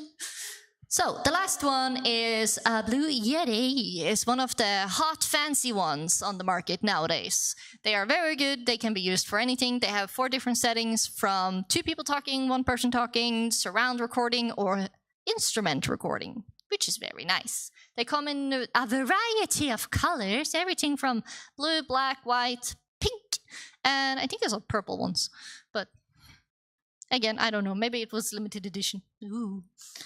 Also, careful with this mic. It fell on my head once and it really hurt. This thing is heavy. I think that's the main reason why they're so expensive. They just put a lot of metal in this thing. Alum, sweetie, you have to point with your mouse, not the finger. Oh, yeah. Yeah, this one, that. Yeah. So is there any questions about mics? Like, all of these you can either get on their homepage if you type in the name, or you can go to Amazon, and you usually can find them there. Use Flitter affiliated link. You get 10% off! Yeah. Okay, let's go. Oh, we have a question. I'm gonna come to you afterwards. La la la la la la la. Cool down time while I'm running around the panel room. Yay! Sorry, I have ADHD. I'm sorry. Probably not the most relevant, but for those who may get into voice acting, but are also mostly Discord users and gamers, and which one would be better? That really depends on what price range you have. Also, I'm using the Blue Yeti sometimes for when I stream on Twitch, so it works. I mainly use the Blue Snowball, so that would be for anything that isn't recording. I usually use the Blue Snowball, but unless I need to scream, then I use the Blue Snowball. Yeah, and again, you can also search around for yourself and see what hits your corner. This is just recommendations we can do due to having used these mics ourselves. I mean, the thing is, the one that you showed before, this one is nice because it already has like a small stand, and ooh, what's happened? And the thing with Blue Yeti, it's chunky and it takes a lot of space. You want to think about having an arm. So that's comfort. Yeah, can you get it? They don't know what, if they don't know what an arm is, can you please find us a picture of an arm? Here. No, not that one. It's like not an arm, a mic arm. Amazon I've arm. got 2 mic arms, one for the snowball, one for the Rode mic, and it means you can literally just move them out of the way when you're not using them, which is very handy, rather than having a dedicated Warning, spot. you will see arms. Very army. Yeah, you can say he's armed. Yeah, and the thing is, like, these are really, like, it's hard to, because Blue Yeti is heavy, and if this arm is not strong enough, it's just gonna droop. And for artists, for like people that have big tablet under them, it can be problematic to have like this 4 kilogram just drop on the middle of your screen. You don't want that to happen, or you're streaming and breaks your keyboard or something. So it's good investment if you wanna have like casual. Say, oh look, there's one with Yeti here. Like if you wanna have just casual calls, just get yourself one of these arms. They're cheap. They're like 20, 30 euros, or if you want to get a bit heavier, it's gonna be like more expensive but also nicer. I think I have one like that. Yeah, because sometimes there also come like packages with deals where an arm is included. Do you have any other questions? Not really, I have words. Yeah, those are hard. Yes, I have gotten my question answered, thanks. Yay! Woo! Alrighty. Mission accomplished. Yeah. Okay, next one. That was one over here. I'm getting over to you. Oh. Hello. Never mind. Okay then. Fastest The ever. question got answered. So what is your question, my good man? When should you switch to XLR microphones, or should you even switch at all to XLR microphones with like an audio interface and stuff like that, or is this too complicated at all? I would say preference and see what you like. Agree? Yeah, I would agree. Yeah, everyone's different. Like everyone has different ideas. Can have things click with them. I've tried other things and I've just gone, nope, don't know. I can't grasp that. So it's really just on personal preference. Yeah. Alu? Like having our microphone or not? Yeah, like if you want to do the change, when would be the appropriate time to change? When your desk gets too cluttered? Yeah, it's because like it's not just arm, because then you have a pop filter, it's a whole thing. Yeah, we need to talk about pop filter. I think I forgot to put that in my slide. Oopsie! Yeah, because you want to prevent that. Yeah. I say do it straight from beginning. If you have inkling of desire to how yourself, it's nice to sound well, even if you're not a voice actor. Even if you're in a call, your good quality microphone is gonna do wonders for just quality of conversation. So if you get good comfort for you as a person, you don't have to clutter and move things around. It's just good. It's worth it, in my opinion. So you go with what you feel is what you need. Do you have any other questions? No. Okay. Let's go. Any other rooms before I go up on stage again? No? Okay. Next slide! Ooh. Headsets. You probably have seen the meme nowadays that most gamers that game on like full time started to have a bump on their heads because yeah, see you over there. That's usually because when there is pressure on a certain part of the body over a longer time, the cells who constantly dies and get reborn kind of adapts to whatever is around you.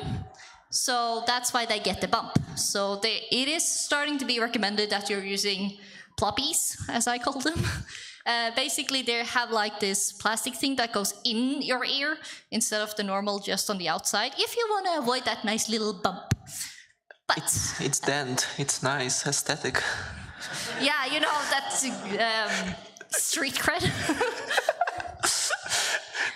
So, but before we knew about that, that was when I made this slide. So, we usually don't recommend, what are they called? Headset mics? No, those one. The ear... The white one. Apple earphones. Yeah, Apple earphones, because just like you said, yeah, AirPods. Blah, blah. Danke. Because those are the ones who doesn't go properly in your ear, and they have a mic, which is, like you said, headphones mics usually are not recommended because they make too much noise, they're low quality, and you get type of noises. ASMR. Yeah. That's not the a good only one. time they should be used. Only time. Yeah, so try to avoid that, rather that if it is the smalls or the bigs. Just try to avoid them when you're doing the voice acting work. But after you're done recording, feel free to use whatever you want. But we do have some recommendations. Thank you. English is hard. We do have some recommendations. Like here we have the Waiblingen something stereo isolator headphones, which is what I use when I record. Very nice, and they're like, I can't hear anything except for the thing that I need to hear, which is very useful, because if you suddenly hear a background noise and you try to take it away and then it comes back and you're like, and then you figure out, oh no, it was just a cat. So that can be nice to know that the only thing you're hearing is what you actually recorded, so it makes work faster and less annoying. The other one, was that you, Alum, or do I remember wrong who recommended that one? No, that was Maddie or Silver. Either it was Mad Munchkin or it was Silver Quill who recommended the other one. It's cheaper. It still has about 60 or 70% of the same noise cancellation. So it's a cheaper version that is easier to use. And you see about the same price, but it might differ in your currency or if you find them on sale. Yay!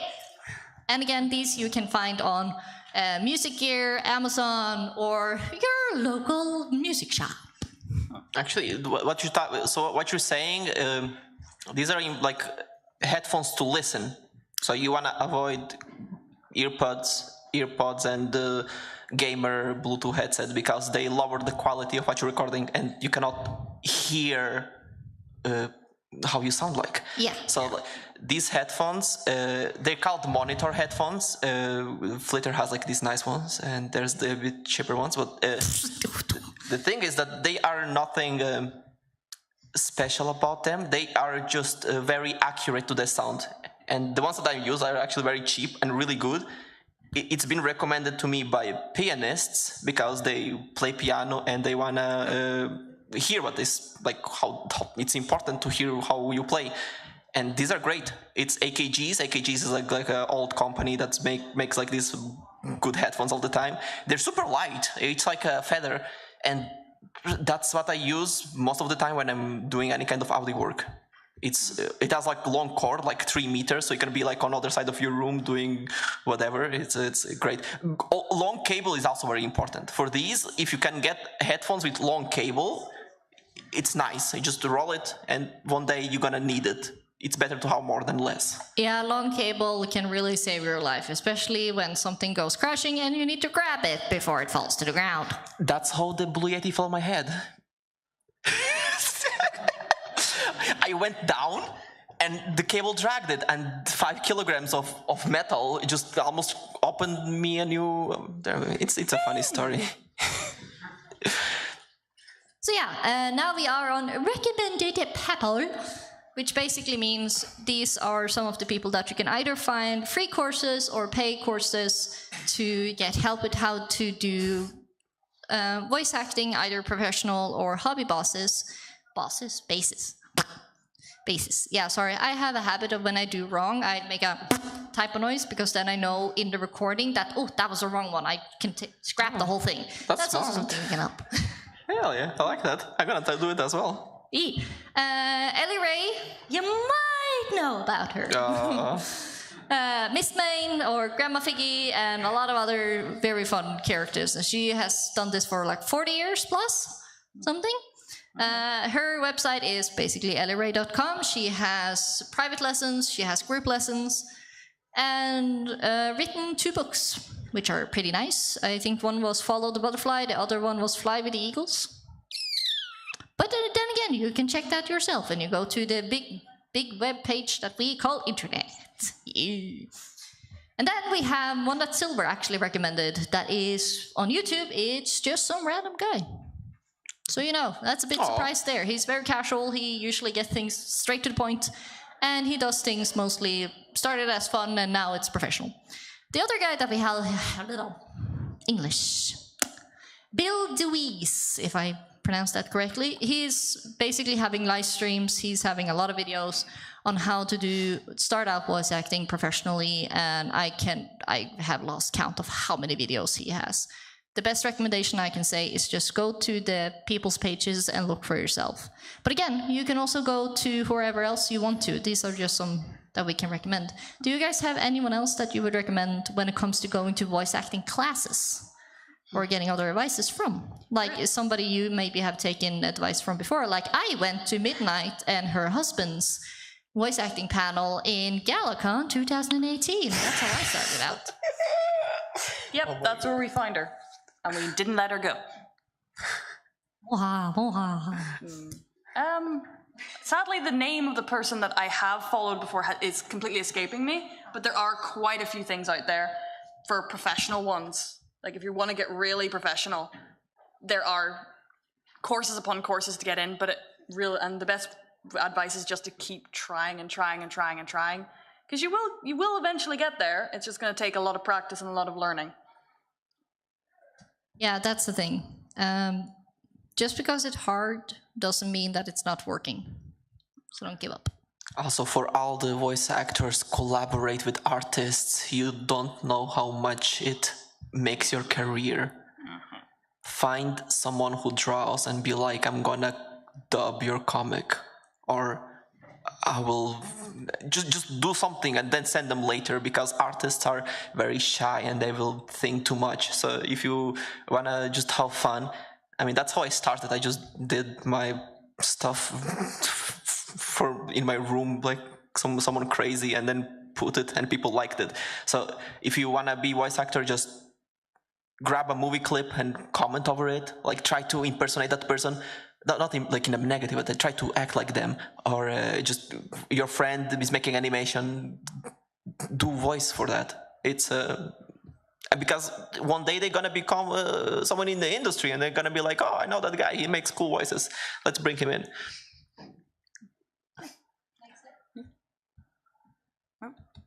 Whoa! Whoa! Yeah, I was a bit worried. Now we had you and your voice. So basically we are getting into a little bit more about how to do voice acting. Like Alum says, one of the things you can start off with is just start doing random stuff and see where it goes. Because in the start, yes, you are shy, you're unsure. When I started off with, well, I was lucky, Midnight and her husband kind of like, hey, come help us do Granny Smith or something. And I was like, yeah, sure, I can do Texan, right? So that kind of go like that. But what you usually start out with, if you want to, is go to castingcallclub.com, and you can go to YouTube and just type in casting call. You will get roads and roads and roads and roads and roads and roads of people doing shenanigans, doing dub comics, they're doing audio dramas. You will find plenty of do. Or, you can do what some people do, you just start your own. Find an artist and friend and like, hey, shall we try and make something? You can make 3 photos and we will start making noises. Let's see what happens. You might be a little bit confused, like, what is this feeling wheel? No, not now. Now you will see that it has colors. We like colors, pretty colors. We have angry, fearful, bad, surprised, happy, sad, disgusted. So what will you say is the opposite of happy? Yes, people usually say angry or sad. Then we also have what is the opposite of fearful. That can also be happy, can also be fearful. So the thing is here that it usually helps you categorize what kind of feelings goes connected with another feeling. Because this is very important when you do demos. And if you don't know what a demo is, it's basically you going around talking a lot of different voices at the same time to show that you are an experienced and versatile voice actor. And things that can be everything from kid. I am an AI. This is how they talk. Wind your step. Oh. Okay, we only have 10 minutes left. So. Oh, poopy. Okay, so doesn't matter what age you are. You can be grown-up, kid, old guy, lady, whatever you are. You have a voice. You can do shenanigans. Let's go. Next one. It's actually pretty cool. I never seen this. Avoid this. Things you wouldn't expect. Yeah. The thing is, everyone reacts to different things. We're gonna go like speed version, ADHD activated. Basically, everybody has different things that they react to, and your voice is your voice cords that are in your stuffy right here are getting affected by different things. Everything from milk products, milk, alcohol, smoking, vaping, fast food with all the fat, and I'm gonna explain the weird guy afterwards. Basically, all of these are putting itself on your cord and on your throat, which changes your voice. This is why you should avoid this at least an hour before you start recording. Or if you're a permanent smoker, not much to do there, I guess, but try. And then, you're gonna get a whiskey voice if you drink a lot of alcohol. So you can go real dark and stuff. Unless that's what you're going for, but not great. Yeah, but not always. When you're a voice actor, you usually get asked to do different things. So having a versatile voice range is, what's it called? Recommended? Recommended. So the old guy who's choking himself is another thing. A lot of people who doesn't know how to fake choking noises or choked voice usually end up choking themselves, which is very, very bad for your vocal cords. Do not do that, okay? Nobody do that. Do not choke. Do not choke yourself to make choking lines. Please do not kill yourself. It's not good. You won't survive. That's not voice acting. Thank you. Now, please, next slide. We have some books here for you. Basically, these are different books that voice acting for dummies. I have that one myself. Don't be discouraged by the line. Singing athlete is more like if you want to train your body to support your voice and your vocal stuffies. Transgender voices, I haven't been able to find this yet, so I haven't read it, but I've heard great recommendations if you're transgender to help you do voice acting. Anatomy of the voice is kind of the same as singing athlete, but it's more teaching you more technical stuffy voices. And getmic.com is a place where I think it's the voice actor for Spike and Ellie Ray is working together to give people different vocal courses and how to do shenanigans. Yay. Next slide. Ta-da! Wow.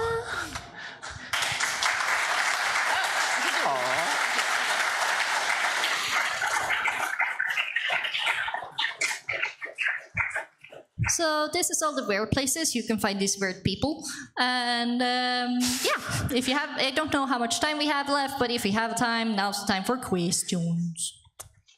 Did you link my? I see questions. Oh my god. Whee! Oh, questions come. Oh, you can go there now. Okay, I don't have to run more. Yay! I think. Ooh, a line. Cool. Flitter, you just exposed all my links. How dare you? You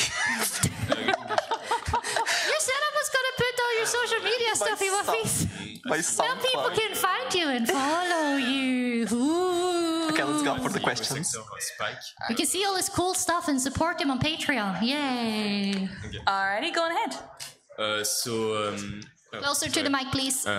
So I saw that the voice actress for Spike was pretty old actually, and she makes the Spike voice very well. So how does it happen that they can do kids' voice so easily? Girls usually have a tendency to just being able to go higher pitch.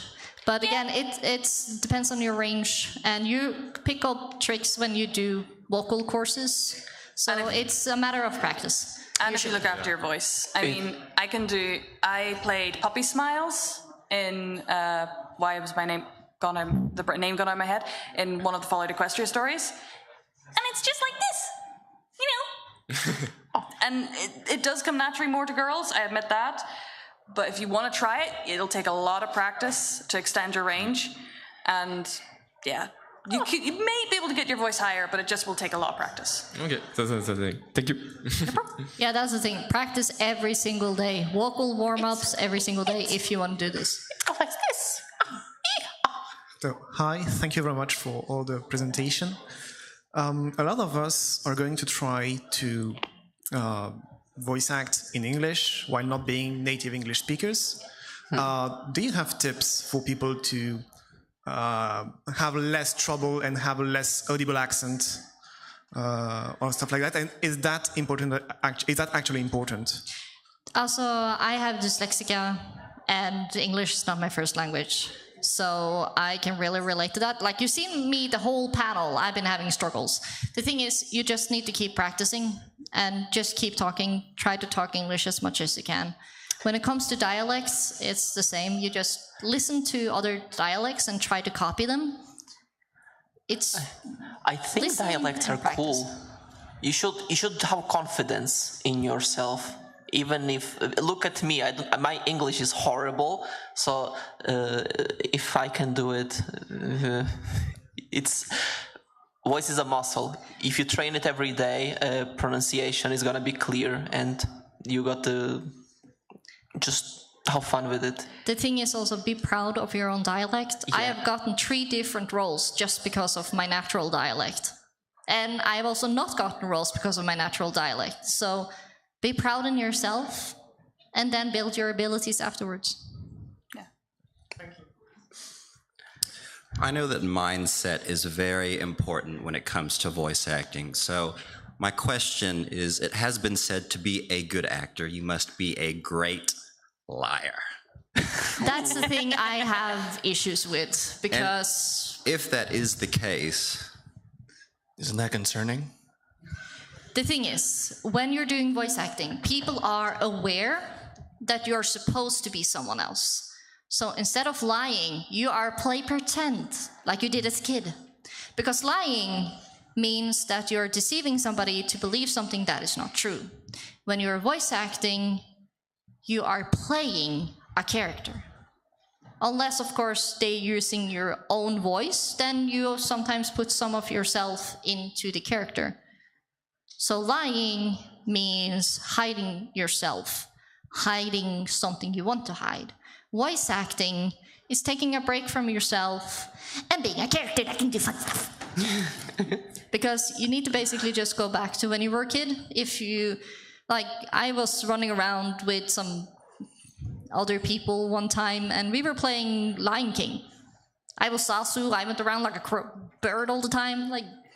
You play pretend, and that's how you make it fun. And if people ever tell you that because you're an actor, you're a liar, they have a toxic mindset. Thank you.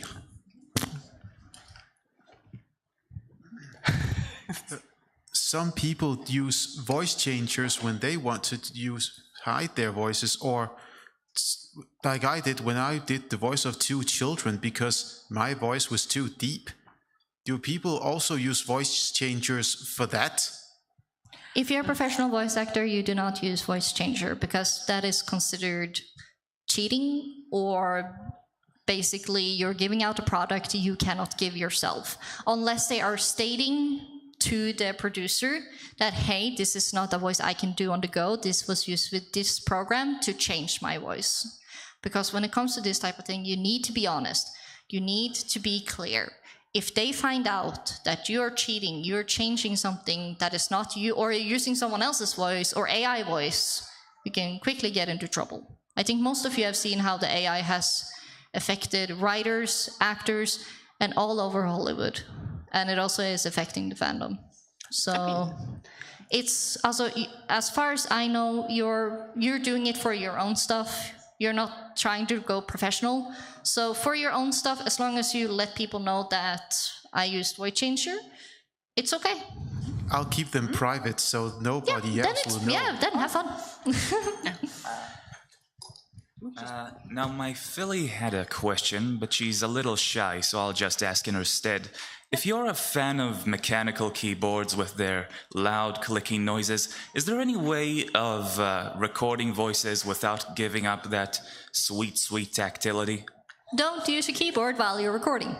Yeah, that does seem like a simple solution. So is there no real trick you can use to... Yeah, you can focus the mic on, like you could focus the mic on the person instead, and have it more directed towards the person, and you'll have less of it. It depends how far away that keyboard is.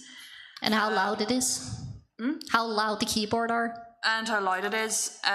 You can use a declicker, but I'm not sure how that would work with that, to be honest. I've only used it for mouse noises. Also, is it streaming or is it talk about recording voice lines? Because streaming and voice lines are two different things with two different quality needs. I mean, a bit of both. I mean, also, if you are recording voice lines, you normally don't use the keyboard anyway, so I wouldn't be too concerned. Otherwise, you can always stop recording, use the keyboard, and restart the recording again. I sometimes do that because I need to reread a line and I don't want 2 minutes of silence. Okay, there's actually a cool trick, RTX audio. Have you heard about that? Yeah, I think I have. Yeah, it's the thing that like you can record with like a giant jet engine behind you taking off, and it's removing all the noise. It works really well with keyboard. It's basically like a filter for audio that removes any kind of clicking and wind and puff. So you can try that if you like how keyboard clicks. The problem with that is that it's post-processing and it kind of adds a layer of butteriness over your clear audio. And sometimes clear audio with clicking is better than something post-processed. But RTX audio can fix that. Yeah. On the subject of puffs, I did find it strange that you didn't mention anything about pop filters. Yeah, we forgot about I that. forgot to put that in the slides. My bad! Yeah. Sponge in front, very important. It's obligatory. Especially this thing, it sounds like a nuke if you don't have a pop filter. Yeah, a pop filter can either be something that's around the whole mic, or it can just be a circle with some stuffy wuffies in the middle in front of your mic. It usually is about like maybe a hand big, depending on how big hand you have. So it's usually you just search pop filter and thousands are coming up. So it will be quite easy. Huh? I put socks on my Blue Yeti as a pop it's filter. not recommended in the long run, but They're you can. clean socks, okay? Yeah. There you go. A sock over the mic can help as well. Act as a temporary pop filter. Yeah, it looks funny. Yeah. Put Thank googly you. eyes on it. Hello, I'm curious. Yes, wonderful. Yes, thank you. I'm curious how much range can realistically be trained. One more time? How much range can realistically be trained? Usually you're able to go to 1 or 2 more ranges. But again, there are people who have, I think it's 5 to 7 different ranges. Like octave? Yeah. Okay, maybe I used the wrong term. I didn't mean octave. I mean like, so for example, like I'm... Like how many like other kind of voices can I do? Like realistically, what I always have to do like adultish male characters and would always sound weird if I do other stuff, or can I train myself to sound decent at more or less? You can train yourself, that you can, but usually that would be, also I myself have no idea how I really sound. So I'm shocked every time I hear a recording.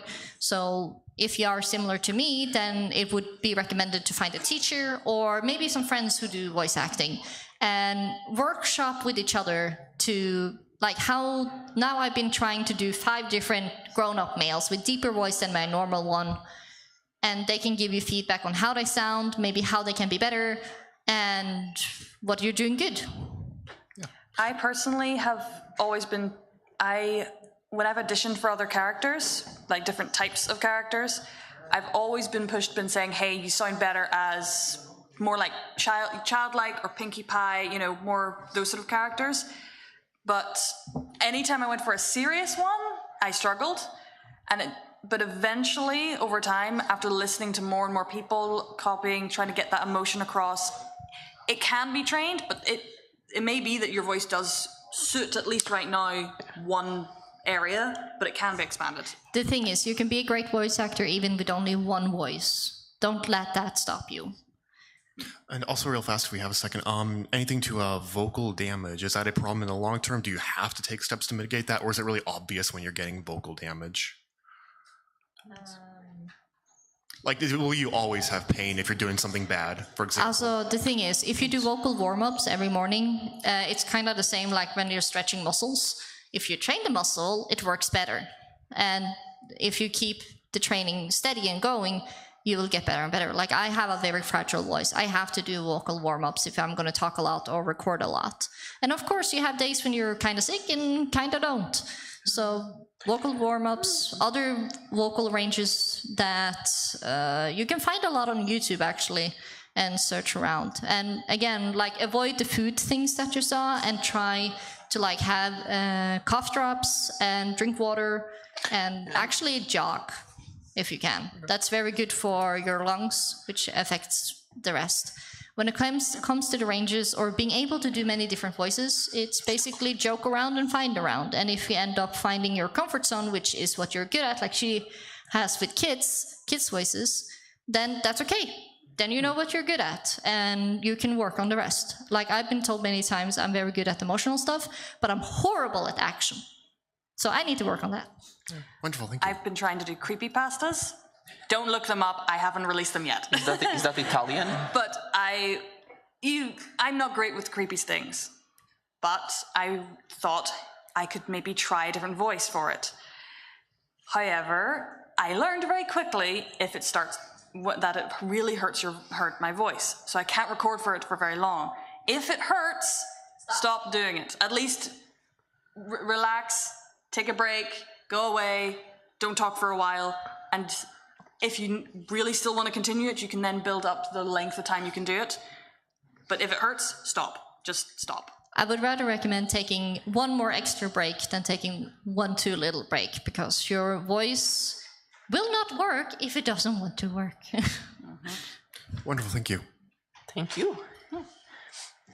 Well, I guess that's it, folks. Thank you.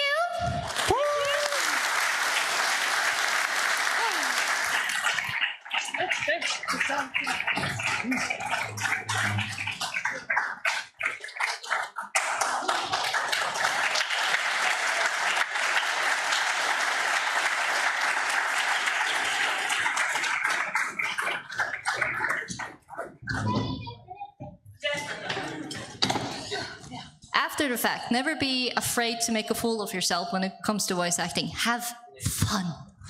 Yes. There you go.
Okay.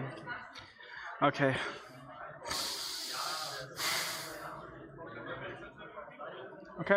Yeah. I think it's on. Yeah, it's on. Hi everyone. For those who don't know, I'm Dr. Nubis. I'm a creator for this fandom. I make videos about. I'm analyzing the show, the comics, and especially the comics. I'm a really big comic nerd regarding MLP. And today, right after the official comic panel, here's my panel that's mostly focused on the lore and interesting things about the amazing world of the MLP comics.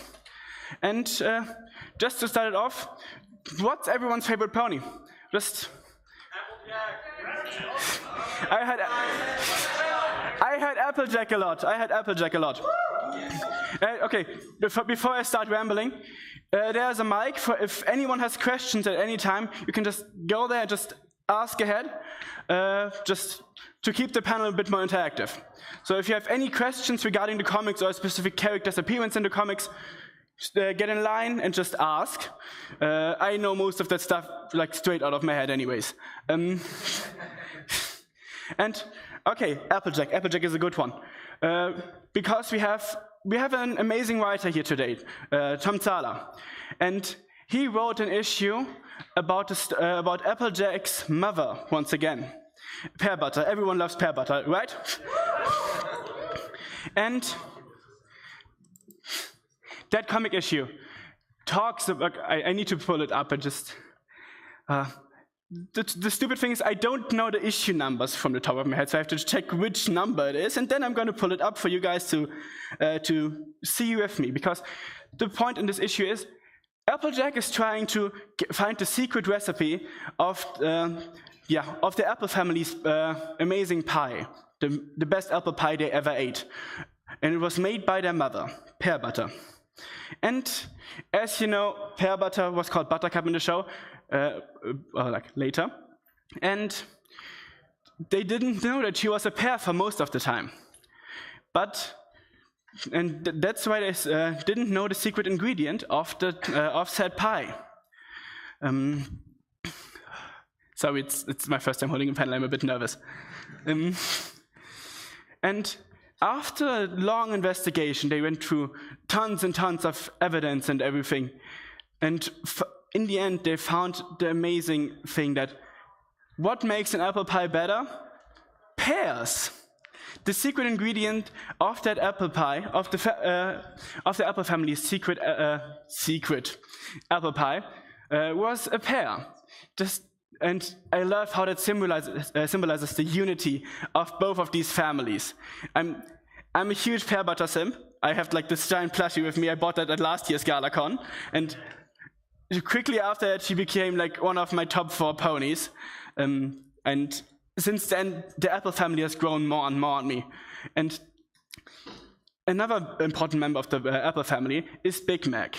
We all know Big Mac, and he doesn't talk much, because everything is going on in his head. In one comic story, one of the Friends Forever issues, I really should pull up these stories, but I'm just talking, I'm pulling up visual aids if needed. In that comic, we get to dive into Big Mac's head. He is, and inside his head there are several different parts of his personality. And we basically meet several different Big Macs. And it's really fun to see the different facets of that character that we don't really see in the show. There's more to these characters than we see in the show, and the comics exploit so much. They are an amazing addition to the world of MLP. I'm saying amazing too much. But yeah, I should have checked the issue numbers. Yeah, and the way we get into Big Mac's head is through a spell. Twilight is diving into his head because she wants to find out something, and it's really interesting to see. She is really surprised by how different these parts of Big Mac really are. I'm gushing about the comics myself and can't think about what to say next because I'm thinking about how amazing it is for me to read them. Which issue was it again? Can I just pull up Firefox or something to get the files here? Like, can I pull up a browser to just check? Because that's easier than just checking everything on my phone, because the Friendship is Magic wiki would be good. Wir können das auch hier rüberziehen.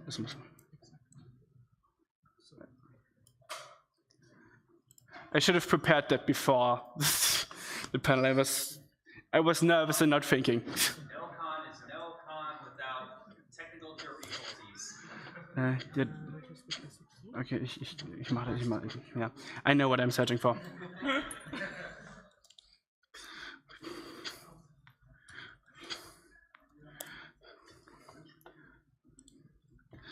Yeah, IDW is the publisher of those comics, and the MLP Wiki has an amazing database of every comic that exists. And if I'm going along with those, and just if I need an issue number or something, I'm googling.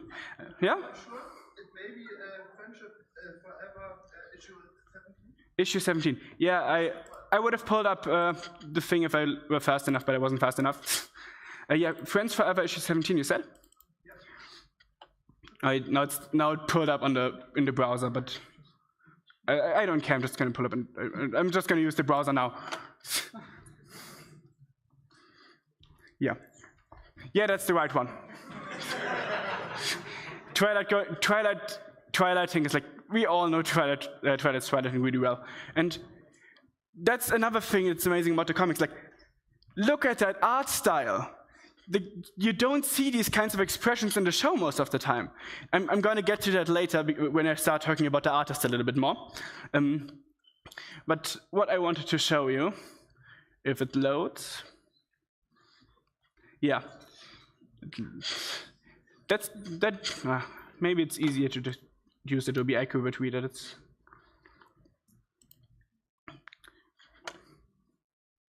Okay.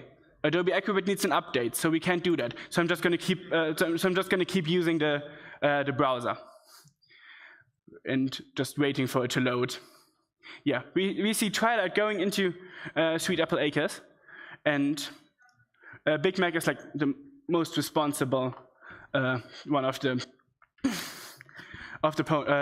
Apple family. And like the point of the comic is Twilight wants to know how he gets so much done in the day. Because Big Mac is the hardest working member of Ponyboy society. Yes, I even put her above Applejack in that regard. Him above. And to find out, she just dives straight into his head. Just load.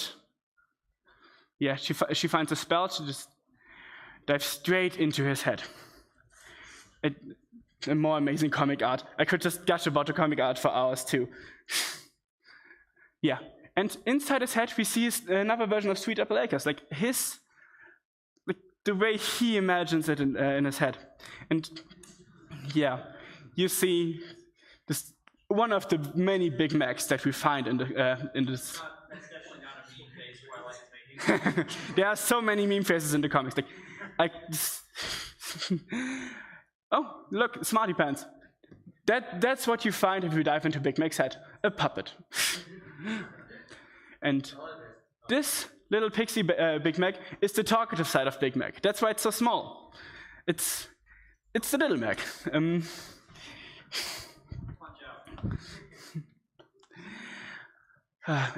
that's not the last one. There are so many more kinds of Big Mac. This is the problem-solving Big Mac. He's just really helpful and wants to help everyone with everything he can. And fancy Big Mac. Like, we see so many different facets of so many characters in the comics. And Big Mac is just the start of it. But I've been saying so many... And we see so many different amazing meme faces, like you just said. Meme faces and just in general amazing art in the comics. The most commonly known artists are Andy Price and Tony Fleecs. And Andy Price is, if I remember correctly, he was at GalaCon a few years back. And he has like the strongest expressions for a lot of these characters. If you've seen the way he draws Chrysalis and Sombra, it's breathtaking. And I'm gonna pull up just like some examples of. Yeah, I need to take a breath and of water.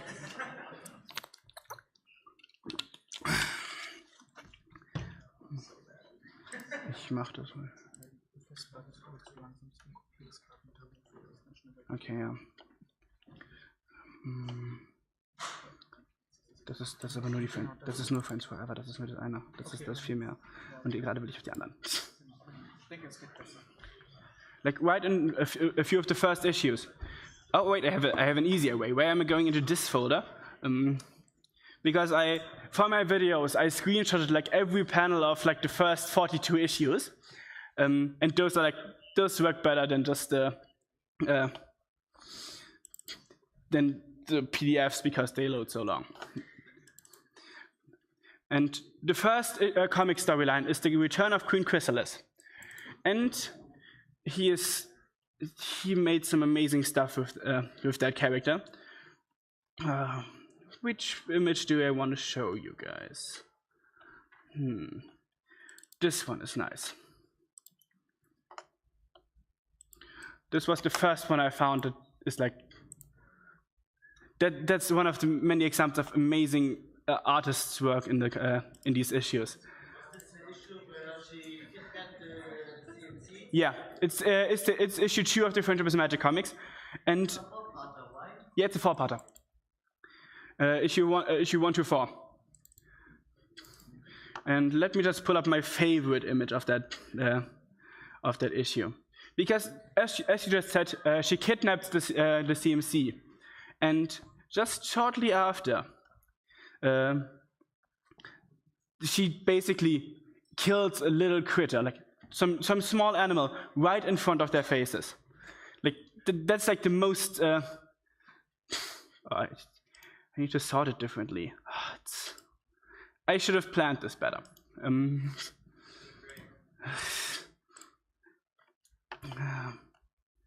Where is it? Give me 1 second. Okay, that's not the one I wanted to, but it's another amazing one. She's spying on the main 6, and just look at these expressions. Whew! I don't feel like fear when watching the show and stuff, but the expressions you see in the show, and not in the show, in the comics, are even stronger and like even scarier than what the show ever did. It's impressive, honestly. But I'm seeing other images that I want to show, but the one that I really wanted to show was, oh, where is it? I'm usually so organized.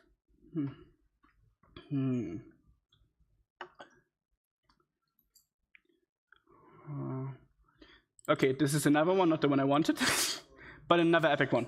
The final fight in that storyline. Just Twilight versus Queen Chrysalis. And Twilight is actually holding her own against her. Twilight, you'd think that Twilight is weaker than Chrysalis after Chrysalis beat like Celestia in Candlelit Wedding. But for some reason, she isn't. Twilight is actually holding her own against her. Just going along a few panels. Yeah, she's going crazy. That's why you don't attack the Princess of Friendship's friends. Like this face. I wouldn't want to fight that. Yeah. Yeah.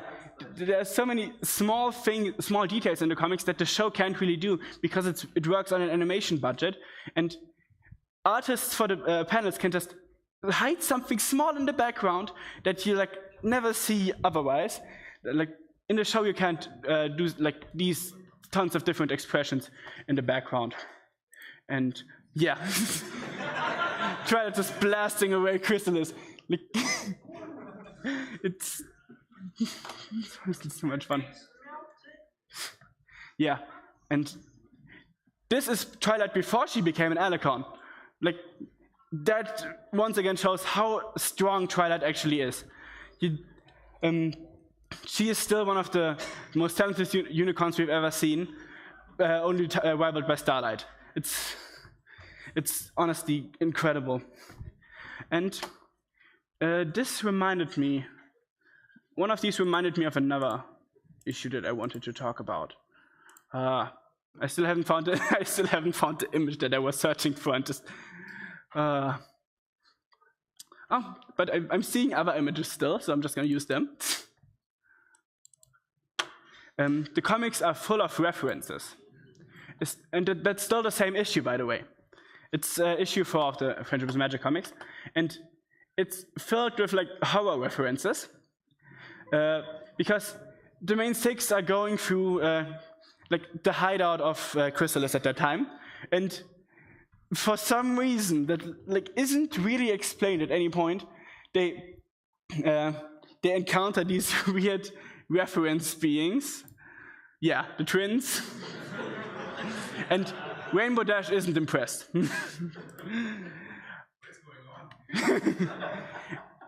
And this might come as like a personal attack to some. Imagine dating a musician that lives in the basement. Yeah, I'm sorry. Yeah, when I made my video about that, I showed that panel to some of my friends, and one of them is dating a musician living in the basement.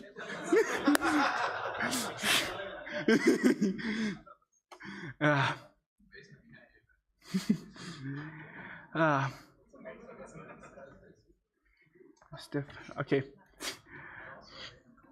Which issue do I want to talk about next?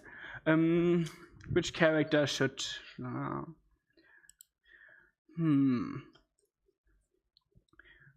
Oh, yeah. I'm a huge fan of romance in MLP, but we don't get much of it in the show. But there's one character that gets like more than enough romance over the course of the entire show and the comics. Big Mac. We're going back to him. We're going back to him. And in one of the comic issues, like in his own storyline, basically, issue 9 to 10 of the Friendship with Magic comics, he gets like basically several admirers. We all know like of Sugar Bell and Cheerly and Marble Pie. Those are like the love interests he has in the show, or interests, quote unquote. The stuff we get hinted at. But you all know the Wonderbolts, right? There is this one Wonderbolt that officially in the comics, has a thing for Big Mac. And that Wonderbolt is the one that's crashing down in a sec.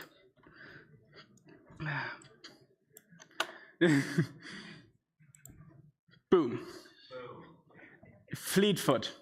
She just crashes into him and immediately gets a crush on him. Look at this stud. He is beautiful, he is gorgeous. And she thinks so too. And like you do when you fall for someone, literally, you imagine an entire life with them. Like, let your imagination run wild, girl. Fleetfoot retires. Wonderbolts disband. Yeah. I guess, as a side note, I think Fleetfoot and Big Mac has got like the coolest shipping name ever. Fleetfoot Mac. Fleetfoot Mac. But like, this isn't even the last one. During the entire issue, we get like appearances of Fleetfoot in the background, just creeping behind Big Mac, just running past him, and just, yeah, it's really creepy. It's really stalker behavior. But then we get another pony falling for him in the next issue. Let me pull that up real quick. The ones where I took the screenshots, it's like way easier because they don't need to load as long. Let's just appreciate this look of Big Mac. And if yeah, like for context, Big Mac is searching for nails, and just other ponies saw that and interpreted it as a dance, and that became a trend during that festival. Like he needs nails to fix the gazebo, and he needs to go to the festival to get it because it's a festival in town, and he has to go through town to get the nails from the carpenter. And yeah, he just gets pulled into the party, and then we have like this small pony here.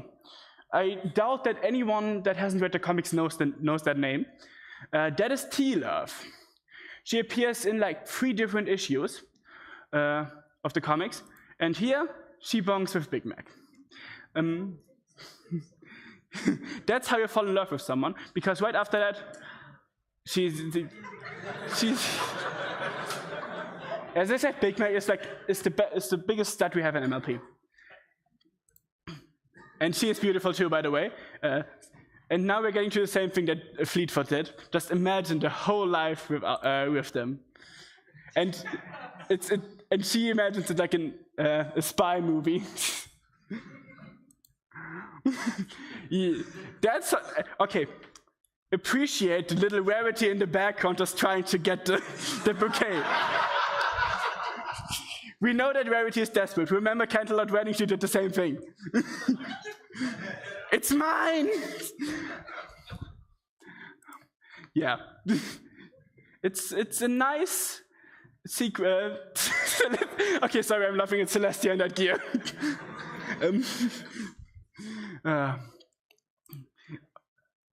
I could point out so many references in that thing. Like on the file just now, Mac, Big Mac. Bond, James Bond. Yeah, like an entire spy life of Big Mac. But you don't need... Yeah, she's not the only one. And she definitely will not stay the only one. Because just a few images later, we get this.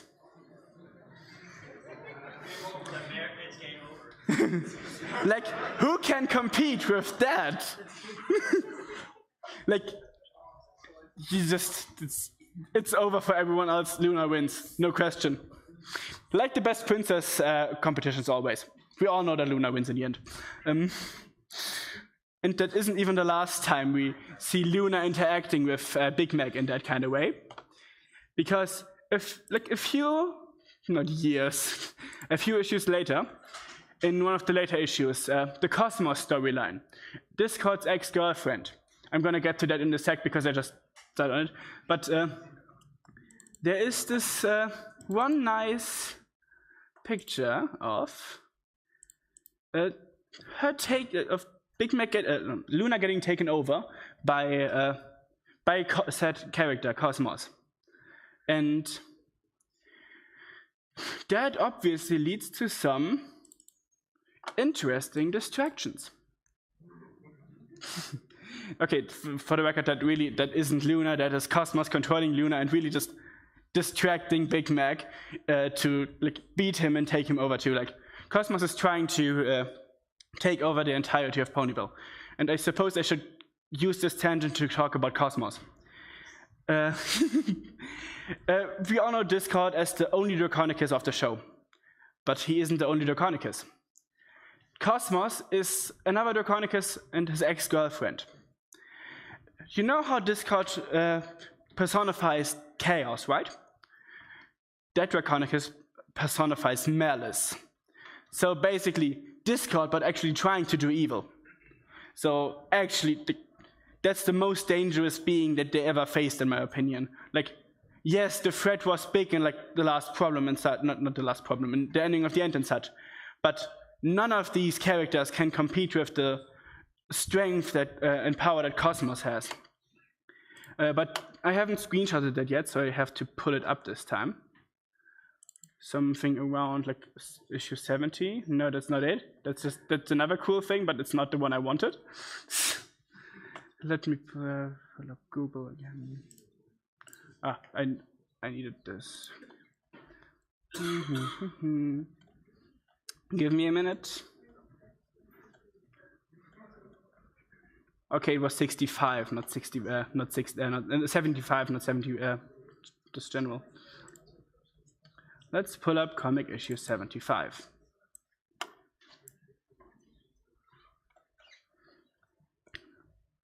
But we don't really see Cosmos there. But that gives me another opportunity to talk about something incredible. The comics give so much more backstory. This is the event where Discord got captured, but in so much more detail. Because how do you capture Draconicus? He lets himself get captured. Because the only reason why he went to the princesses and, in conclusion, like the other kings and queens that were there too, that we didn't know from the show, he wanted to get away from Cosmos. His ex-girlfriend is basically, she's not abusive, but she's crazy. Yeah, that's just, it's not him doing this, it's Cosmos doing. Where's the best picture of Cosmos I have? No, that's not it. I think that's in the last issue of them. I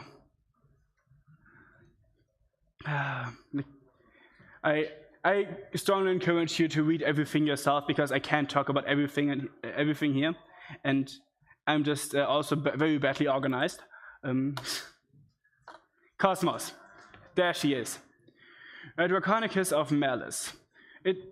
She's actually less chaotically designed than Discord, not with like several different animal parts like he is. Oh, yeah. This is like one of her strongest forms, because she tries to gain even more power. She is like already all powerful because Draconicus, right? And she still drains the power of all the princesses, as well as some other side characters like Zakara and Big Mac. That's why Luna distracted Big Mac, just so that Cosmos could get him into her like power pile thingy. Oh yeah, and she goes incredibly ballistic. That's another example of the comic art being incredibly strong. Just look at these faces. And there you also see a very good representation of their relationship, a doghouse. Yeah, but he apparently didn't like it. Didn't like that. So, where is the amazing image I'm searching for? Not here yet. I need to look at it. Okay.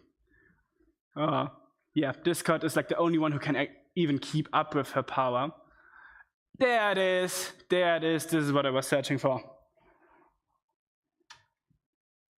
She is Malice personified. She used Discord to get what she wants. And in like this strongest and most, in the scariest form she ever has, she shows how strong she is through like getting every villain that we knew up to this point into like, and representing that she is like more than all of these together. And like Arisotto, Chrysalis, the Storm King, Nightmare Moon, T-Rex, and Nightmare Rarity. That's another comic thing, but a very well-known comic thing. I know that a lot of you have heard of Nightmare Rarity, and I had it before that. Like some people thought she was a fan character, but nope. Nightmare Rarity is as official as Cosmos. That's another one that I need to pull up real quick.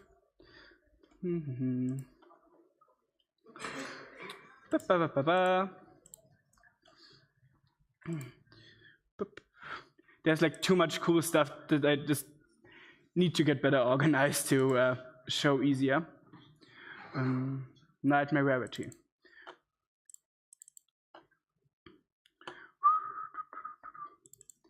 Nightmare Rarity. And I gotta admit, she is gorgeous. And in this comic storyline, it gets explored. I need to talk slower. It gets explored how Luna got corrupted and became Nightmare Moon. A lot of lore that we never had in the show before, because we all know how she got banished on the moon, but just being on the moon didn't make her like completely turn more evil and stuff. But the Nightmare Forces. The Nightmare Forces are a force that we now see in the background. These shadow creatures are all corrupted by the Nightmare Force, which is the driving power behind Luna's and Rarity's corruption here. And this is one of the most well-known comic characters without even knowing that she is from the comics. I need water. Speaking of water, another storyline that Tom Zahler worked on is the Ponies of the Dark Water storyline. And he mentioned that in his panel earlier. It's basically ponies turning evil. Just the main six just turned around. Like we've seen it in G5 a while back with the amulet that Misty had, turning the main five into like the opposites of them. And the Ponies of the Dark Water did it first. And we get like basically villain versions of all the main six. Twilight, for example, she builds a device to make every pony in like the vicinity that the device can cover derpy-eyed. It's a lot of fun to see. And what? I need to breathe for a sec. I forget to breathe while I'm talking. Yeah, that's also like one of the biggest storylines that deal with trauma very well. MLP is known for like tackling heavy topics in interesting and creative ways. And the Nightmare Rarity storyline deals with the fear of loss and abandonment, because Rarity is the only one of the main six that the Nightmare Forces are able to corrupt. And the reason for that is that she fears to get left behind by her friends just because they find someone else who has similar skills to her. And while we're at that, we can look at the dream the Nightmare Force caused for Rarity. Because, yeah, it shows everything through dreams. Let's just go through all the dreams. Why not? We're starting with Twilight's dream. Her worst nightmare. Like, I know the worst nightmare trope is not unknown in the show either, but bear with me. Twilight getting dismissed by Celestia. Applejack being responsible for, or not being able to save her farm and family. I love these depictions of worst fears of the characters. It's just, it gives so much insight into how these characters think and work. Like Applejack's focus on family and work. Fluttershy's fear, like all the animals suddenly don't want to talk with her. Like that was the only comfort she ever had. So, but now like her comfort animals, like the place she feels at home, just disappears. That's like if ponycons would disappear. And yeah, Rainbow Dash is a very obvious one. Not being able to fly, just the wings being plucked. That's also like the show would never show the wings being completely torn out. That's the comics often had way more leeway than the show did. And Pinkie Pie not being able to entertain a crowd. It's interesting. And now we get to Rarity. Rarity doesn't she creates something for her friends. We know her as an element of generosity. She loves to make stuff for her friends. And what happens when suddenly someone else appears who does it better than her? Yeah, the Mabel reference. She is even called Maybelle. So, I love these little references, and with Gravity Falls I even can relate more because I know more about Gravity Falls than some of the other references they made earlier.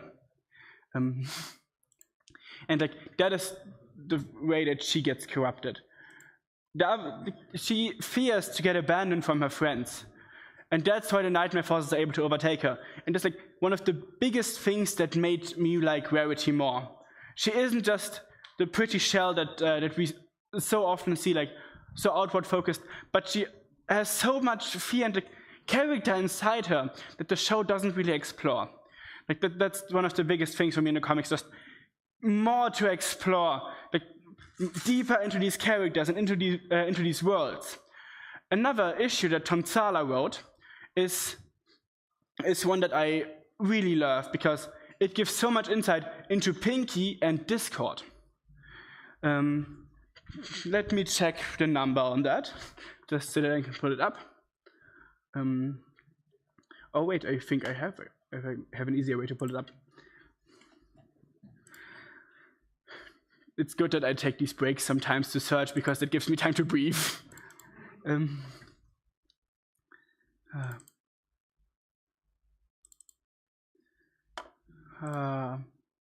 Okay, I'm just gonna pull up the comic. I'm just gonna make it easy for myself because I need to check which. There are so many comics here. About 200 issues in general, if you count all of them plus the different kinds of spin-offs and such. But now I'm searching for Pinkie Pie being trapped in Discord's dimension. Where is it? 57. I'm too fast, sorry. Yeah, 57. Let me pull up number 57. Thank you, by the way. Number 57. The issues are something that I need to work on, that I'm learning them better. Like I know the stories from the bottom of my heart, but not where they came from, like which number. Yeah. What happens when Pinky gets trapped in Discord's dimension?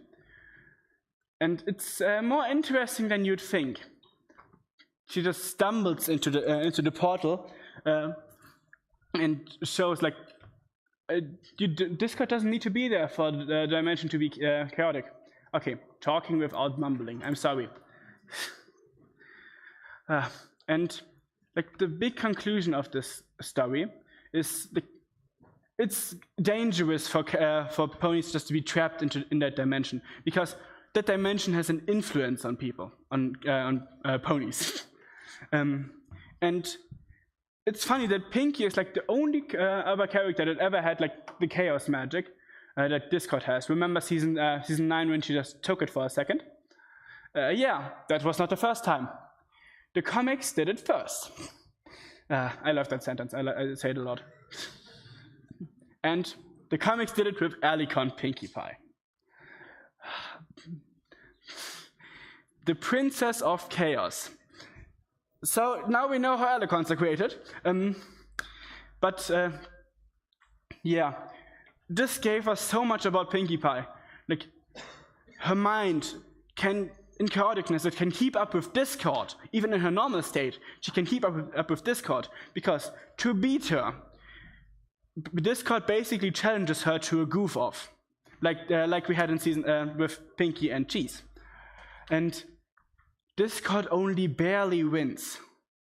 Pinky has the creative mind that rivals Discord, and Discord is like omnipotent. She almost beats an omnipotent being. It's incredibly scary. And also it's like a lot of fun references. Just but I have to say, Pinky as an GalaCon looks heckin' epic. And she really just barely loses against Discord. This shows that he wins like by a margin, but later it was his last card he played. He only won after the last thing he could think of. Like, Pinky is incredibly scary, honestly. and it's funny how we get to see into Pinkie Pie's head sometimes, like in a few different issues. Remember Equestria Girls, Legends of Everfree, where we just see the inside of Pinkie's head? We get something similar in the comics too. Issue 42. It's a very weird one, so I'm not going to talk much about it, but I'm still gonna show you one of the panels. Because like when I read that thing, this panel basically actually scared me. For context, this comic is okay. This panel is supposed to. This comic shows so much. Okay, I just got told that I only have 10 minutes left, so I have to be fast. It's what? Where was I going with this? Okay, yeah. Just look into Pinkie Pie's head, and the point of that comic was that to show off different art styles and of the comics and stuff, and this was like to cut it out and fold it. That's why it's like you could just fold it and then just open it to see into Pinkie's head and then just close it again. That's why it looks so weird. But like that's incredibly scary, and that's an Enterprise artwork in general. But I went off a tangent because like I wanted to talk about Discord. Discord and Pinkie. Discord is we all know Pinkie has like those weird abilities, right? Like basically chaos magic. And a theory I 100% stand by is that Pinkie actually got some chaos magic through these events that she acquired the chaos magic from. Like she got chaos magic 2 times in her life, and those 2 times just together with her Pinkie sense, which doesn't seem to be that chaotic kind of thing, because other characters have it too that aren't completely related to chaos magic. The Pinkie sense has a connection to time, and the chaos magic just used that connection to time to travel throughout the entirety of Pinkie's life and just give her these weird random abilities. And I know it's far-fetched, but it's a theory I stand by. And this issue like also shows another thing about Discord. Because where does his magic come from? We never knew. Or like, we know basically, but we don't have a good explanation for it. But I have one, because Pinkie got these abilities because she stayed in Discord's dimension. And this dimension is like the source of power for Discord. And the show never really explores it. It shows it as like a little place where he lives, like just his own pocket dimension that he just snaps open with a snap of his finger. But there's so much more to it. Just when he gets cut off from that dimension, he loses his powers. That's why this dimension is more than just a pocket dimension he created. It seems to be like his dimension of origin, and like his source of power. The only way he can control his power is because he has this dimension to like contain it, and he has to regularly. Usually, when it's open, he can just go back whenever he wants and just recharge himself. But when Pinkie took control over that dimension, he couldn't go back and lost his magic. And yeah, in my opinion, it shows just so much how important that dimension is to Discord. Water.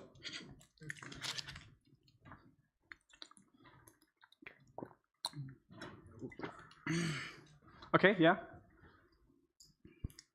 Hi. Hi. Big fan. I got a question for you. A friend of mine, by the way. No. I mean, I know how much you love the comics and how it expands the lore of the show.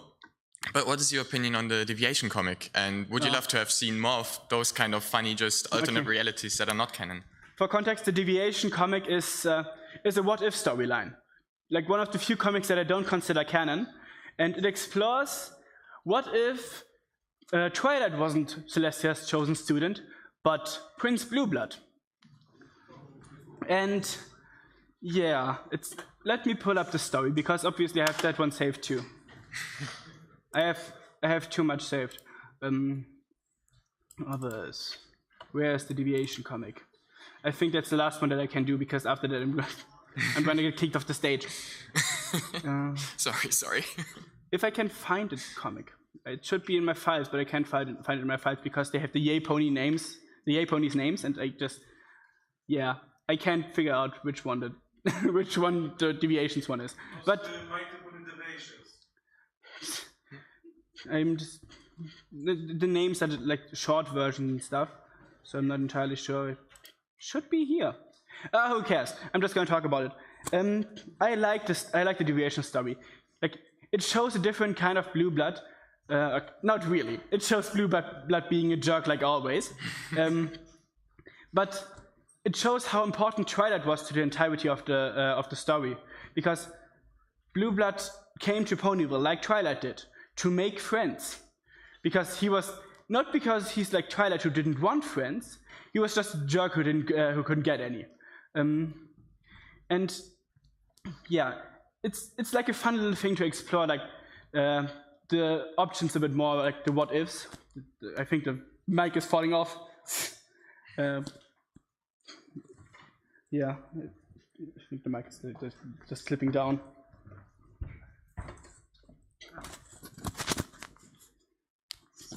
Just for the last 5 minutes.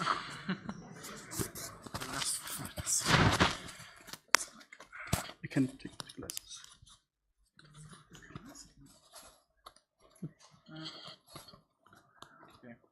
Okay, this is probably almost got exactly. Yeah, I think it's gonna work for the last 5 minutes.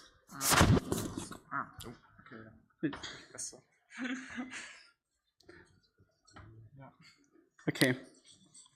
Okay. Yeah, it's good. It's good. Thank you. It's holding on, but barely. My hair is pushing it off. Yeah. Wait, where was I going with this? Yeah, I like the Deviations comics. I would have liked to see more of them, but I prefer the ones that actually contribute to the lore of the main universe, because this is like the only comic that actively explores another universe. And if you're into that just expansion like that, it's really great. But for me, who prefers to like go into the main lore of the main universe, it's not as interesting. It's interesting, but I prefer the ones, who focus on the main lore. Thank you. Yeah, how many minutes have I left? Okay. Are there any questions left that you want to ask, or should I just go on another tangent? Oh, which one could I talk about? Like, I adore the comics. Oh, Sombra! Why didn't I talk about Sombra earlier? Now it's a little bit late. Sombra.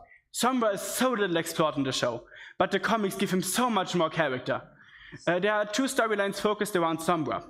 The Mirror World and the Mirror World storyline is called the Reflection storyline, and the Siege of the Crystal Empire.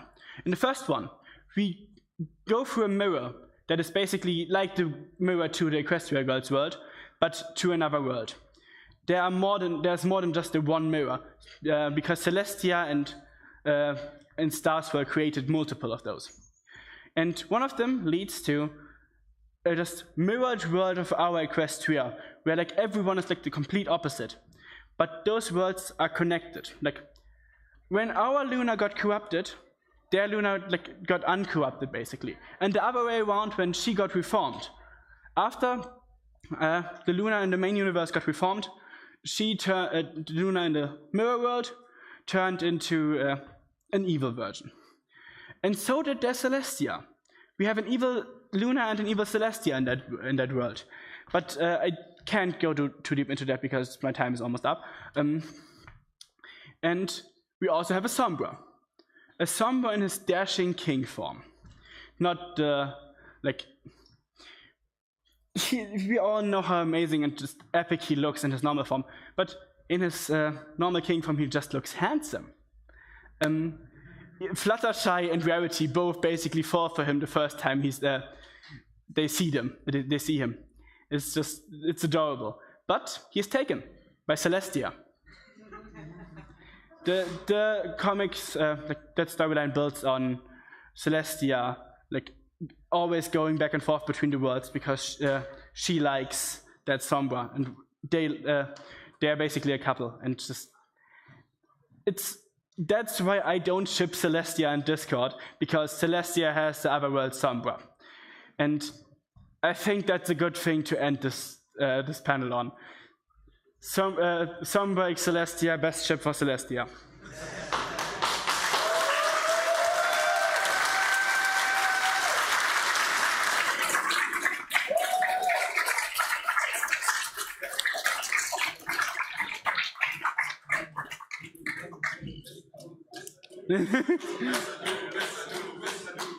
Yeah.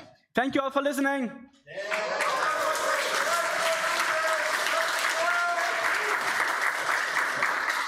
Okay.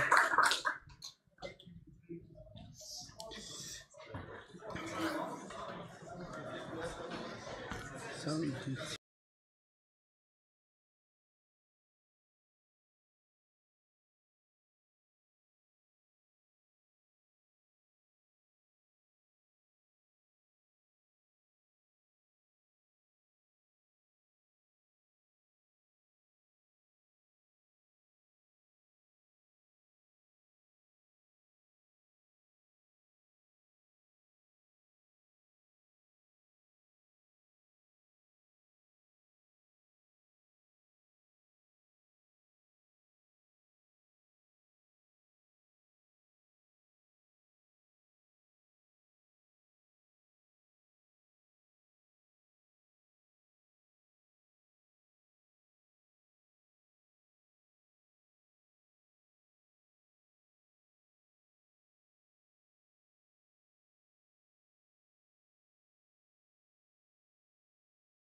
Hi, welcome for the panel Mastodon, the Fediverse for the brownie kind. Closer, okay. Hi, welcome to the panel Mastodon and the Fediverse for the brownie kind. We're here to present you what is Mastodon, the Fediverse, and how it works for the users. It's mainly for beginners. So if you don't know what is Mastodon, what is Fediverse, it's for you. So first, we are two on stage. Three on stage. I am Cold Pony, the administrator of pony.social. And we have here Luna, the administrator of Foxy Social, as a special guest. And I'm Sichel. I am administrator of equestria.social. Also, I manage Counter.comics on my newsletter website sichel.fr.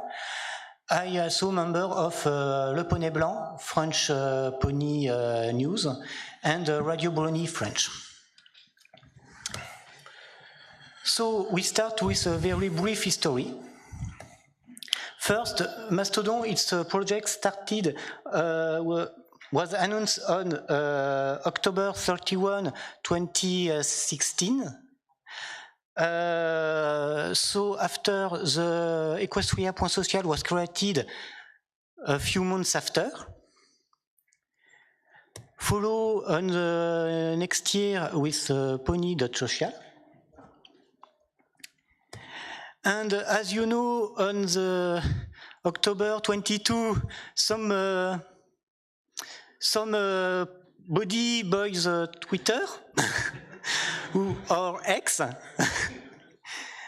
and the history after just too many twists and turns to explain what came.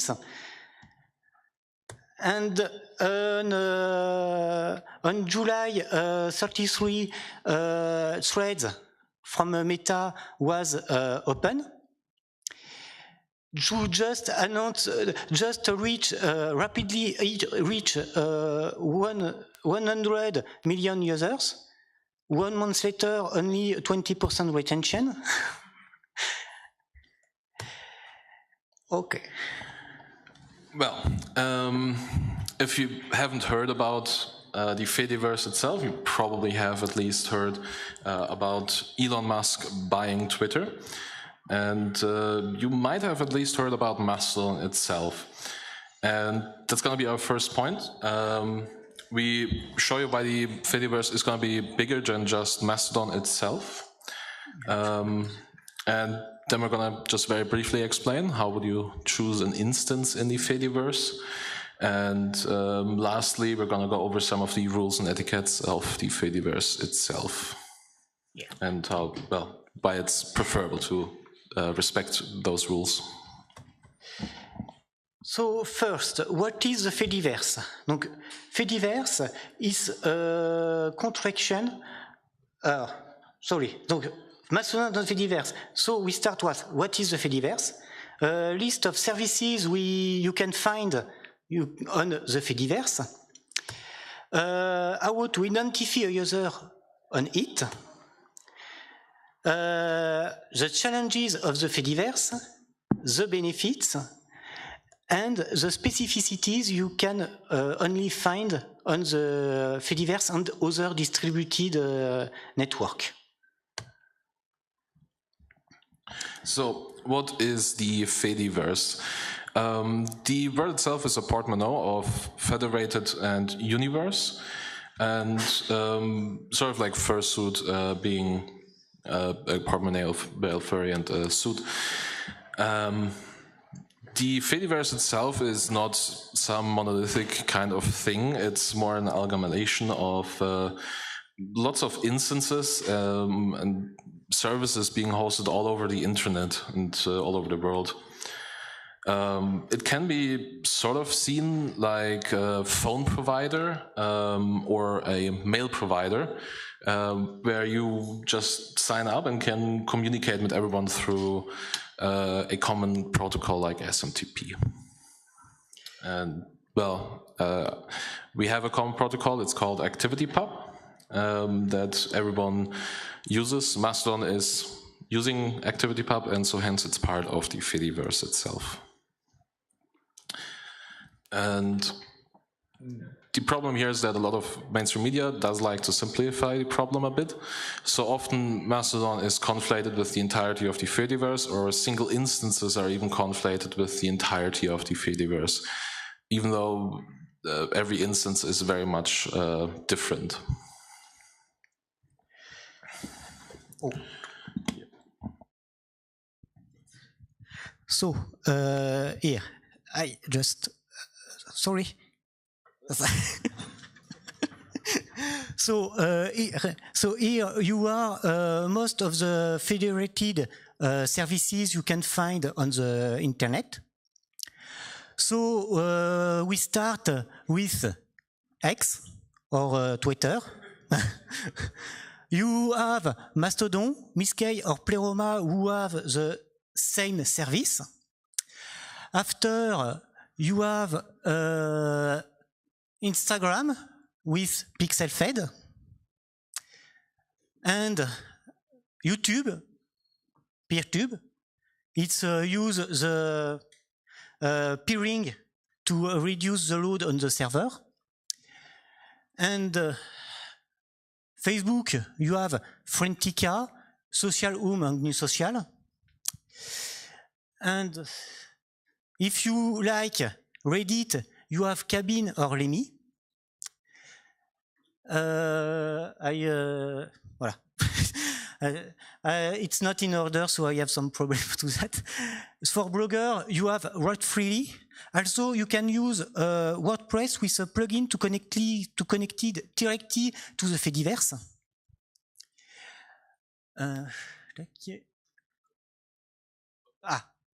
Yeah, it's Groove Shark.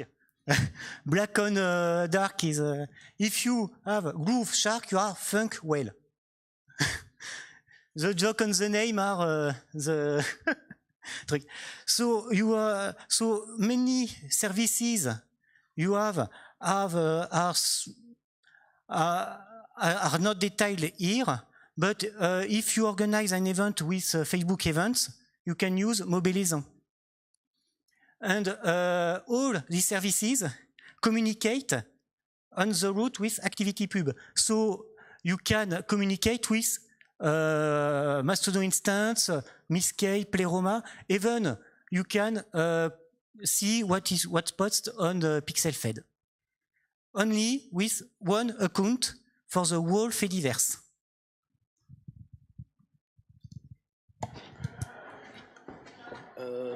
Next. Yeah, so an important point is, of course, how do you tell where or who someone is on the Fediverse itself? The user identity, so to speak.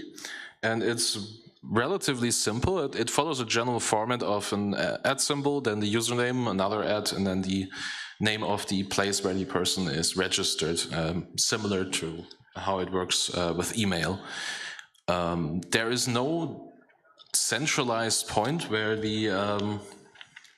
there's no centralized certification or verification who owns what username, so anyone can sign up anywhere with any username. There is some mechanisms to make sort of verified accounts. That's the so-called REL-me mechanism, where you can sort of link back to the web page you're pointing to, and with that you created a green check mark to verify that this is your profile on the other end as well. But yeah, the same username is unique to each instance. On the same instance, each username is only registered once. However, across the instances, as mentioned, you can use any username on any of them. So yeah, the link back is important to know who's who. Yeah, and that means you can have a PeerTube account and a Mastodon account with the same name without limitation. So having a decentralized network have some challenges. First is the moderation. How to do a moderation on a federated and decentralized network. The moderation is mainly work by each instances with their rules and general rules. And the Fediverse is kept clean by making every instance more clean as we can. And if someone on Fediverse do something bad, moderators can act locally or on the account if remote. So there is some challenges too. So here I return to the screen. The Federation have some drawbacks about discoverability of the content. If you post a message on Twitter or Facebook, everyone on Twitter or Facebook can be notified. On the Fediverse is not easy. First, if you follow an account, you will see the message in your own timeline. If you don't follow the user, but the user in the same instance as you, you will see in the local timeline. And if someone other on your instance follow the account or boost the message, boost is like retweet, you will see in the federated timelines. So if you start, maybe not much will see your content, but with the following and boost the message, you can reach very far. Depends on how other users like your content. And the last, also for the rogue actors like spammer or others, we have moderation tools to keep them away from the instance. Instance is a server from decentralized, from the decentralization. So rogue actors are a problem, but usually if in the past some rogue actors comes, like in French, some 1825 from JVC, the user say, oh, good, Mastodon decentralized. They come to Mastodon, they were quickly kick away and return to Twitter.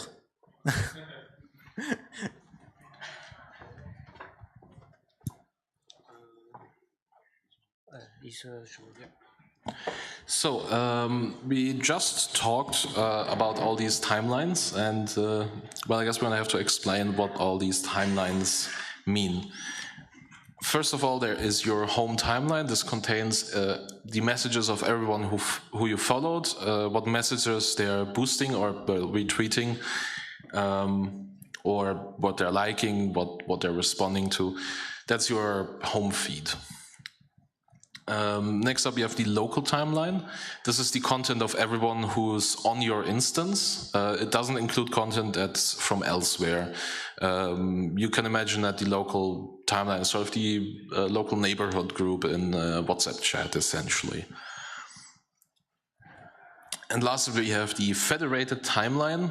That is the fire hose of Mastodon. That's where you're gonna see all messages that the instance is receiving. This can be quite a lot of messages, or it can be quite a few, depends on the reach of your instance. But having a decentralized network have some benefits. First, the federation can't be buy. So we don't have an Elon Musk-like decide to buy Mastodon or Twitter. This person or entity can buy one or multiple instances, but not the whole network.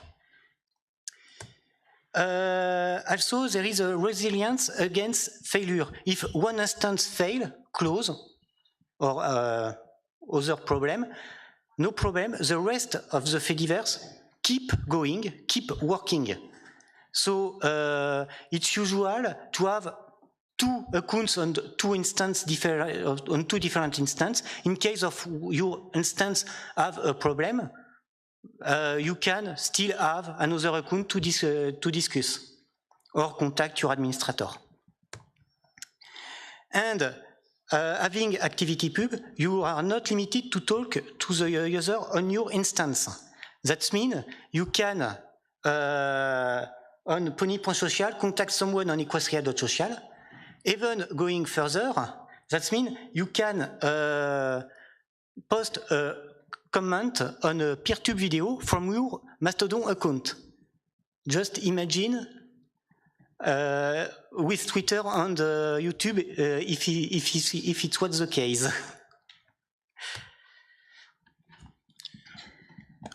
And well, lastly, next up, some specificities. Most Fediverse instances are ad-free.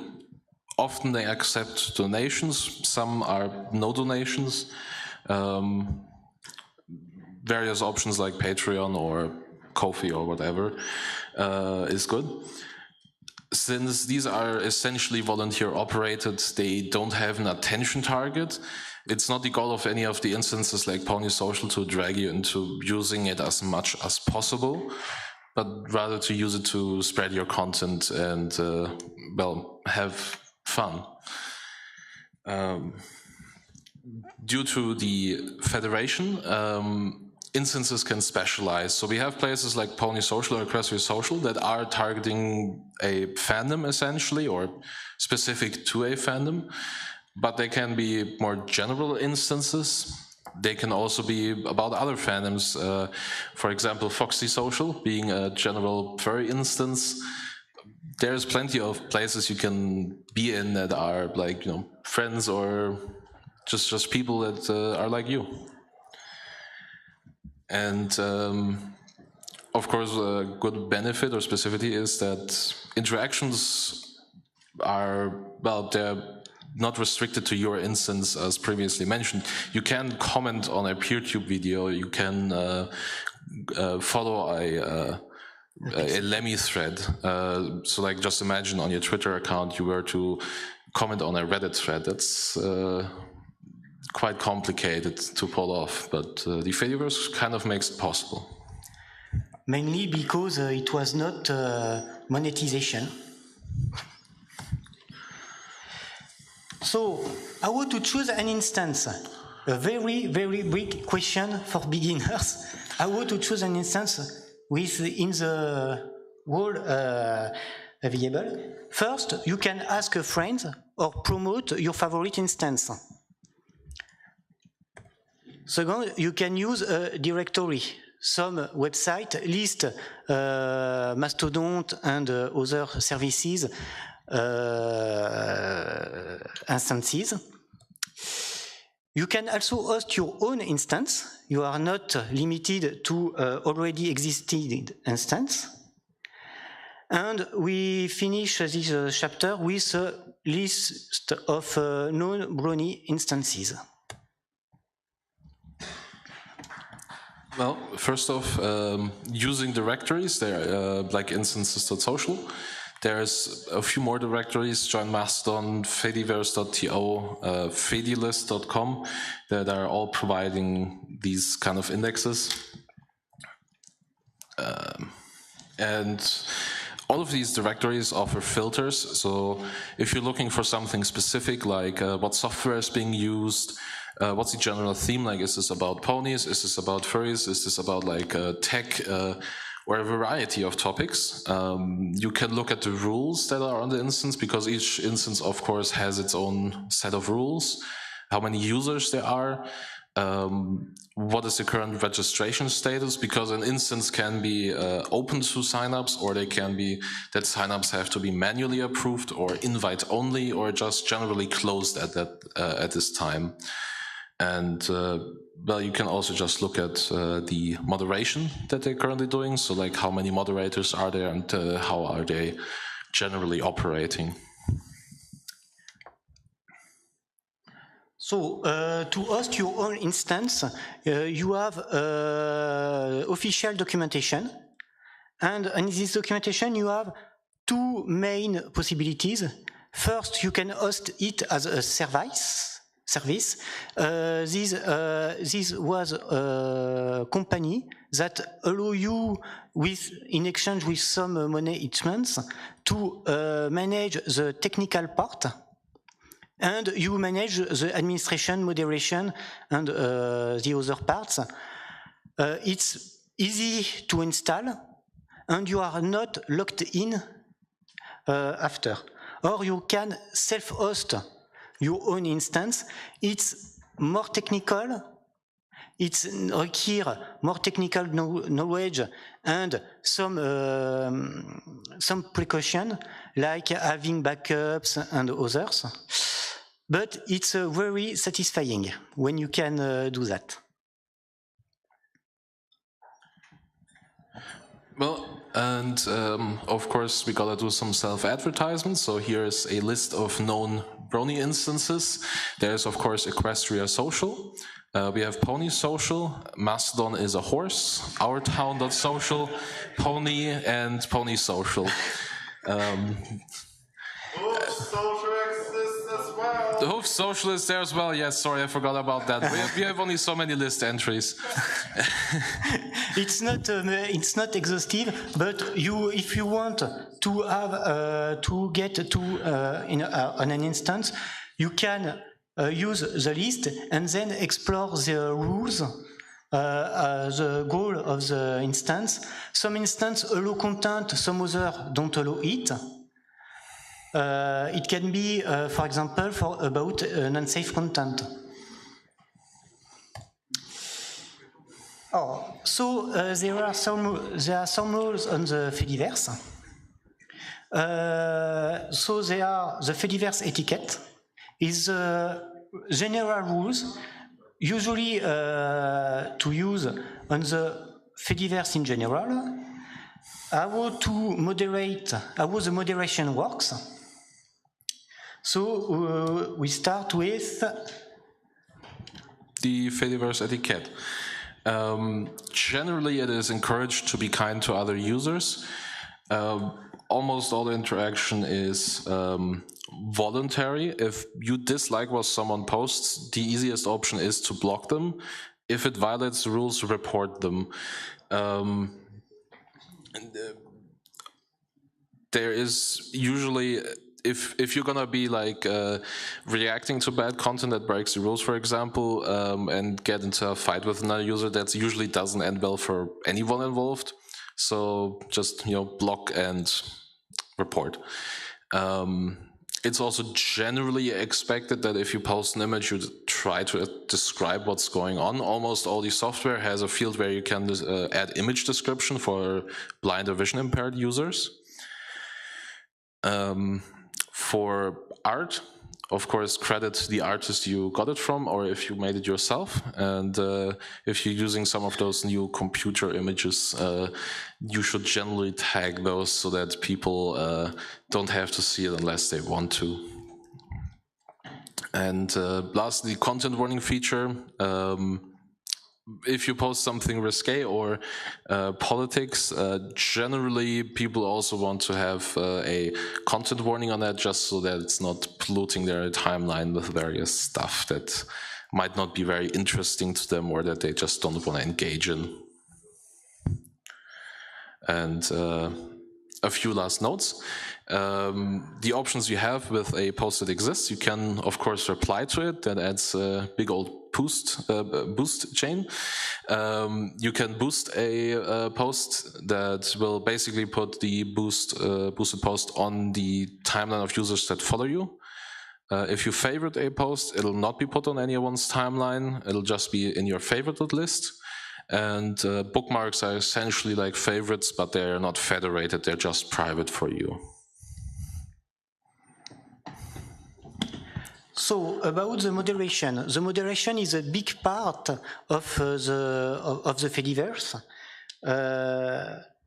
So first, in general, except very, very few exceptions, all moderation is done by human.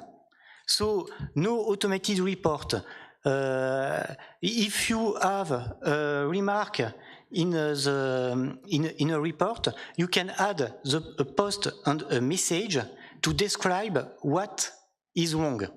It's critical for us to decide what action we need to do. Some things are very fast and just a check to post, like spam messages or others.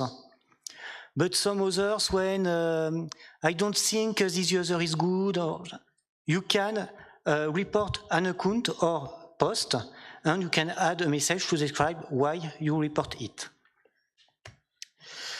Also, if the user is on another instance, you can check the follow report checkbox. That means the report is reported to your instance and the remote instance. For some problem, we can manage the report locally, but for some others, like spam account or very bad users, report to the remote instance help them to take action directly for the whole Fediverse for these users. Also, don't be too shy to make a report, but don't be too abusive. If you see someone you won't see or are outside the rules, report it. Never harass people. If you harassed, you get the blame and not the reported user. And also you can moderate from your account. You can block an account. You can block a whole instance. You can also block hashtags. You can moderate from your account, even if the rules of the instance allow it.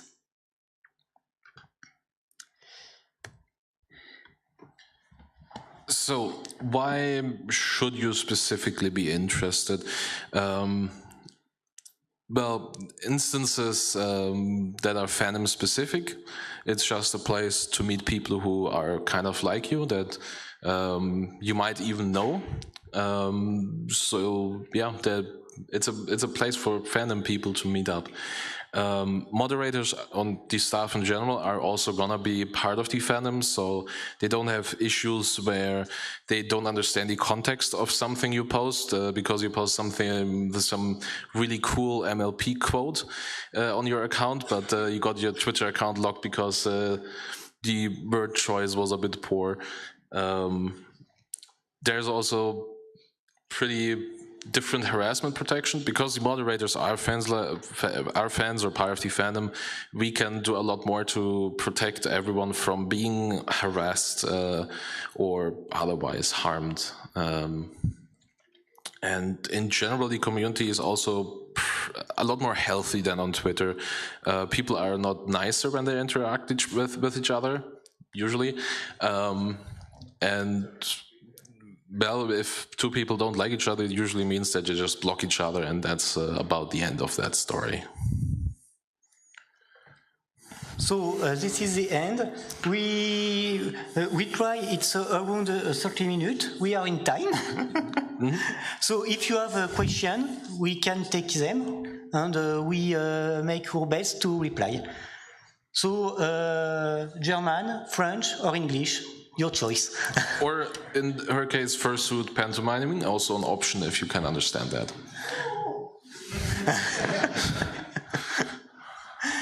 If anyone, don't be shy.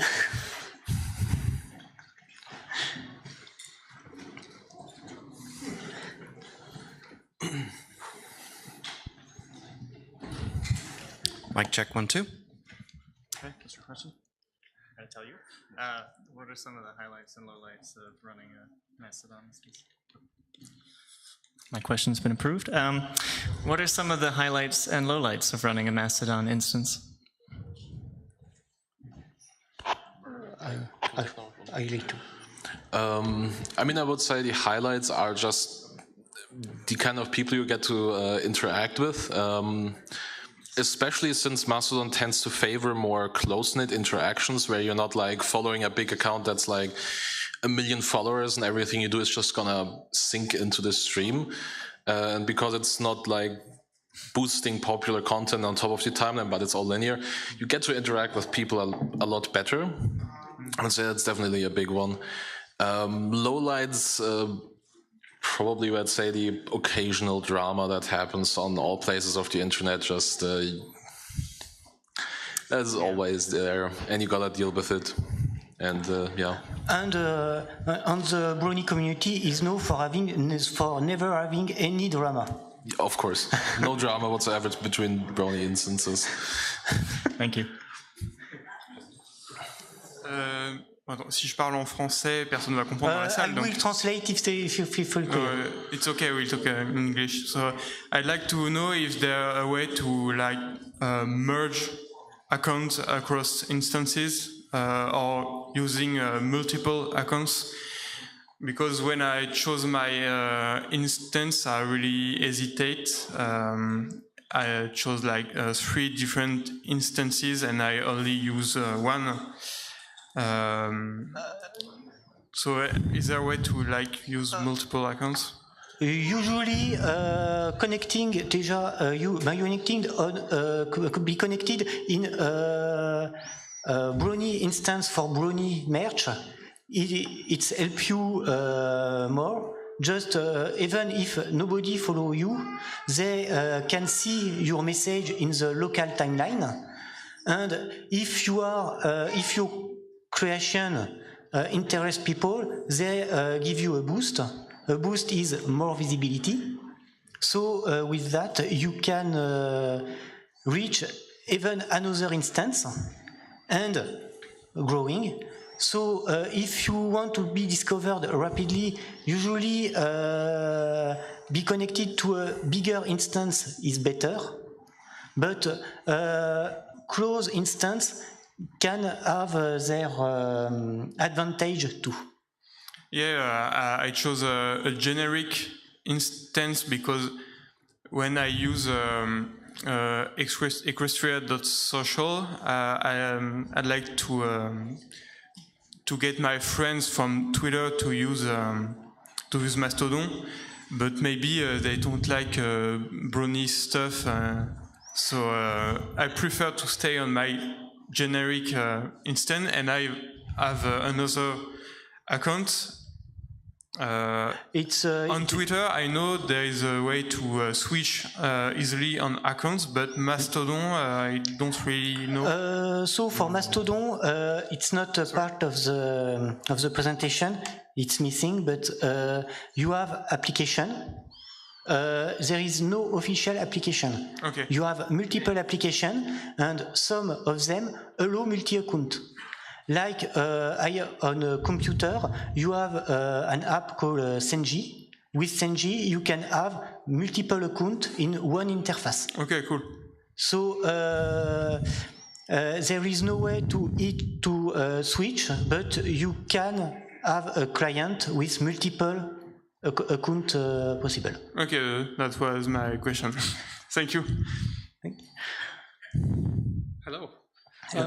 If an instance is no longer looked after by the moderators and or they're not doing their job well enough, is there anything that then, and if then the instance is abused, is there a way an instance can be removed from the Fediverse?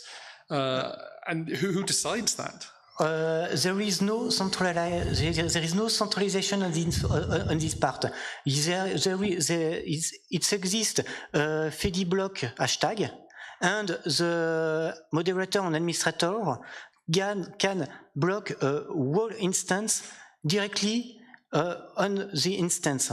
For example, some time ago, there is a Truth Network who try to reach Fediverse. There is also Gab, some alt-right instance, and all major instances block them, so they isolate them in their own bubble and don't reach the instance that don't like this content. Oh, so it's still self-policing, which is good. Yes. Self-moderating, which sounds lovely.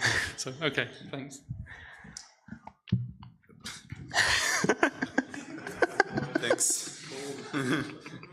So I didn't really think about my question well enough before coming here. I wanted to come here to get an early question. But yeah, Mastodon sounds a lot like Reddit mixed with Twitter.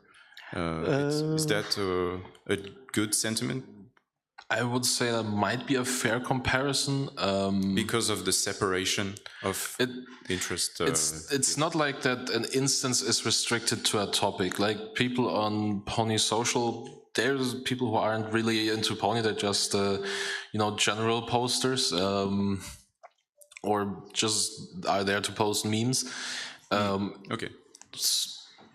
It's not like on Reddit where you're in a sub-community like the My Little Pony subreddit, and you can only post My Little Pony there. I see. If you sign up to the Pony, so you can generally post about anything in the rules. Just so I understand well, you can be on several instances in Mastodon? You can create as many accounts as you like. I see. Okay. There's nobody checking that you're only signing up to Pony Social, and if you also sign up to Equestria Social, they're gonna come knocking on your door. So that doesn't exist. Okay. Thanks. I have a better idea of it now. Thank you. Thank you.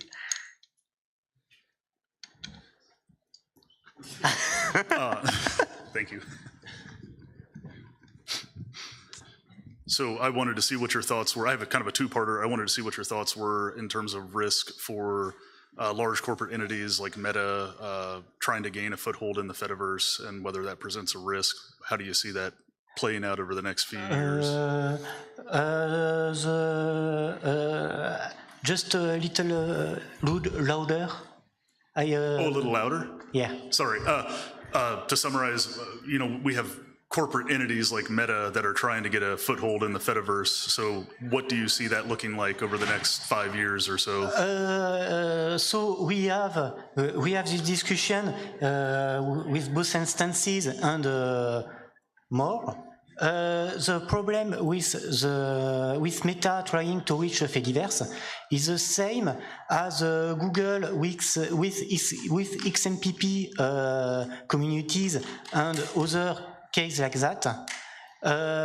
Users in those cases always prefer the centralized Mastodon biggest company to register their account, and when this company see all discussions are on my own instance, cut the interaction, and also add their own specificities, log the protocol and more.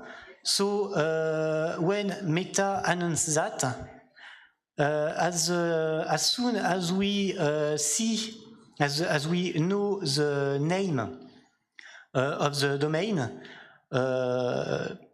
most of the popular instances block Meta directly. Okay, so you see a lot of people blocking Meta just at the source. Yeah. Or whoever, Microsoft or Google or whoever gets it. If it's Meta, but if, for example, Blue Sky, which have their own protocol and their own bullshit, they try to join the Fediverse. Usually they got blocked directly just to avoid the problem we already encounter in the open source and decentralized community. Understood. So the tendency would be to block immediately. Yeah. Mm-hmm. And at just a personal follow-up, what's the most interesting account that you follow on Mastodon or at GalaCon at equestria.social? There you go. Thank you. Hi, so I was wondering about how do you see the longevity of instances since they are volunteer run and there is no real proper funding system of them? Because we all remember 20 years ago some forums run by volunteers that no longer exist. How do you see that affecting the Fediverse in regards to costs, moderating effort, and so on? You try? Yep. In general, of course, yeah, it's true. It's a volunteer-run thing, so an instance can, in theory, at any point run out of money and cease to exist. The Mastodon developers kind of try to counteract that by having tools to make backups of your account and to move your account. So in case, for example, Pony Social were to run out of money, and I do have an emergency fund, so like I can keep it running for a few more months, even if all goes to hell. I would generally just inform my users that the instance is going to be essentially going into archive mode, and that they should look for a different instance to host their account. And the migration tools will mostly, I think 99% of your followers will just appear on a new account once you set up the redirect. It's a few clicks in the interface, and you'll have all your favorites and bookmarks, and who you follow will all just be there essentially. Okay, that's great to hear that there are migration methods. Thank you very much. And I also add a little more on that. Some instances are maintained by association. So these associations have their own funding method. Some others are run by voluntary. For example, for Equestria.social, at the start it was just me and my work, my full-time work, who help to finance the instance. And as the rise of Elon Musk, I set up the LiberaPay account cleaner, and member of Equestria.social can easily help by funding the instance. Okay, thank you very much. Just real quick, for time, we will no longer be queuing for Q&A. Hi. I signed up for Mastodon a while ago, around the time Twitter was imploding and everyone was trying it. And I've kind of stopped using it because I struggled to just find people. It's on the topic of discoverability that you touched upon. So do you have any advice on like how to find people, especially since I'm like between a bunch of fandoms, primarily furry and brony, and I'm now on a relatively small furry instance because that's just what was open at the time, because a lot of them were just closed because there was a huge storm on Mastodon. Mm-hmm. So what do you recommend? How can I find more people, and how can I find it really difficult to deal with multiple instances when I follow people? A bit confusing. Do you have any advice for that? I would say the best advice to discover content is to just find hashtags and follow the hashtags. Like you can specifically follow a hashtag and you will see all content that your instance is receiving on that hashtag. Generally, even small instances will fairly quickly be well connected once they have, I'd say, about 20 users or so. Then they'll usually be getting a pretty decent fire hose from the big places. Otherwise, there is some like curator accounts that are trying to find like interesting content and boost it. Can be worth to look into those and see if there is any content you can discover there. I would say there's also a bit of work that Mastodon expects of you on the downside to some extent, because it doesn't like attention market, so it doesn't want you to like discover and consume all the content. It wants you to naturally discover and like go out and find what you need yourself. And also, if you don't find any account to follow on your instance, you can always go on the on another instance and publicly, with a button, you can see the local message of this instance. So you can see the local message instance from Pony.social or Equestria.social, and then you can copy past the URL or the URL of the account or of the message, paste it on your instance, and you can interact with it, follow, reply, boost, and more. All right, thank you. Thank you. Hi. My first question is, with Mastodon, it's kind of, as the last guy said, it's kind of hard to find people to follow. One of the best ways I've found so far is using the local timeline. Is there a way to access the local timelines of other instances without registering at them? Yes, just like what I say at the end, you can go on the home page of an instance, and if it's activated by default, but some instance cut it, you have a button, and it's tagged local timeline. You click on it, and you see all local messages. Okay, and a second question: do you have a client to recommend? There are quite a few ones. Differing with different features, like a phone client or a different client on... I don't use, the only client I use is on a computer, it's Senji, but for mobile apps, I would say the default Mastodon app is fine. It's not I don't know, like the Porsche of web clients. It has its problems. It's not perfect. But if you're just getting started, I would say the default Mastodon app that is developed by the Mastodon developers is pretty good. Okay, thank you. Okay.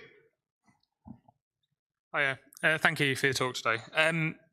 You touched briefly on advertising. So most social networks ultimately turn to advertising to fund the running of the network and reward the creators for contributing to the network. It sounds like it's very much of a challenge to do that on Mastodon. Do you think it's possible for individual servers, or not servers, instances, either individually or centrally, to provide some sort of advertising revenue to help run the servers or reward contributors? Certainly. I would say there's, for example, the vt.social instance, which is entirely centered around VTubers advertising their streaming times, for example. If you're looking to post ads, there's usually places that will post that. But with the asterisk that usually you have to also then go out and find people that are interested in those advertisements. And on some instances, the ads are banned. But if you post one message from time to time to promote your content, it's allowed. For example, on equestria.social, there is at least there is some streamers, and each time they go to stream, they post a message. No problem for that. So you can. You can promote, you can have some content, and if moderators or administrators like your content, they can follow you, and when they see your content, a little boost, and you have the boost of the administrator or the moderator. It's a bigger plane to be seen everywhere. Yeah. All right, thank you. Yeah. Hello. My question is it possible to search over like all instances or even different kind of instances? Because I often search for inspirations. Like, for example, I want to make a steampunk pony plushie, so I want to see how other people make steampunk plushies and want to see that just one time, so I have inspiration for that. It's not that I want to follow the topic in general, I just want to see it one time. On some instances, on many instances, you can have a full text search. So when you use this mode, you search in the message that reach the instance, including the remote messages. So it's searched in the local and federated timeline. So you can search in this part, and if you know an instance, you can search on it specifically. But it's a limitation due to the federation system. I would probably add that there is work being done to make like full text search, to like being able to search for posts like about steampunk ponies, for example, in general. It is a hotly debated issue to some extent because, well, searching all the posts all over the Fediverse is, of course, data privacy and stuff like that. And who wants their stuff indexed after we specifically went to the Fediverse to not be indexed? So there is some debate going on, and I believe in the next version there will be an approved search, but I don't know if there's an ETA on when that's gonna go out in general. And I don't speak about it specifically, we don't speak about it specifically, but on the Fediverse there is a kind of instance called relay, and the goal of this instance is to aggregate all the public feeds of multiple instances for those connected instances to get this federated content. So Equestria.social, I don't know for Pony.social, is registered on some relay, and if a relay publish a content, it reaches the federated timeline. So after you have that to search in the messages, and you will find some inspiration if you have the right keywords. Okay, thank you.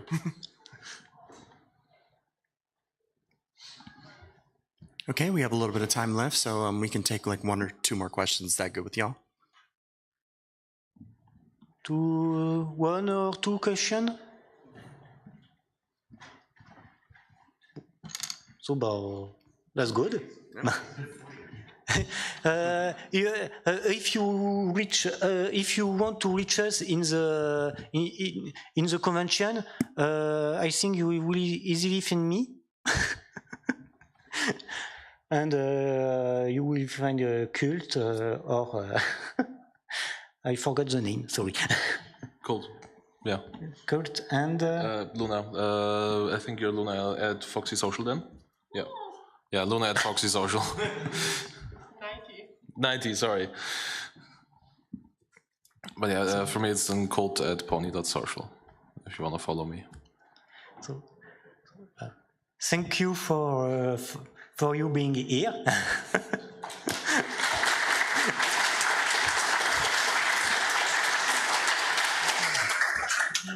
and happy to see you on the Fediverse.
Boop. You're live. Oh, hello.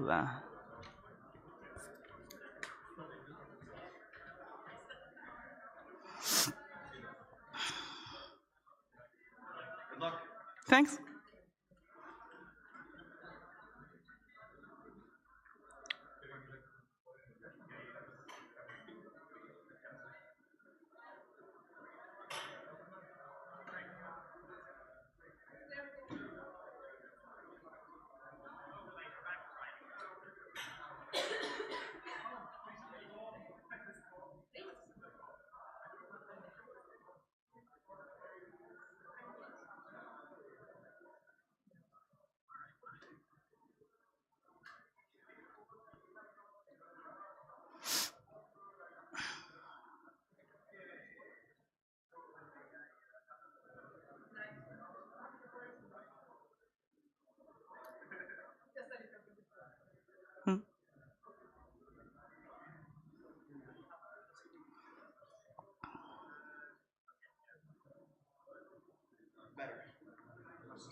Ja, der Saal ist einfach zu voll. Ich kann das nicht.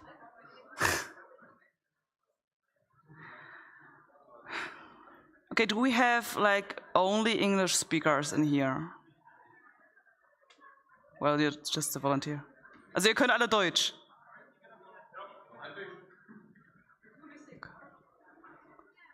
Eigentlich kann das Panel halt auch auf Deutsch halten. Die Slides sind halt in Englisch. Englisch? Okay.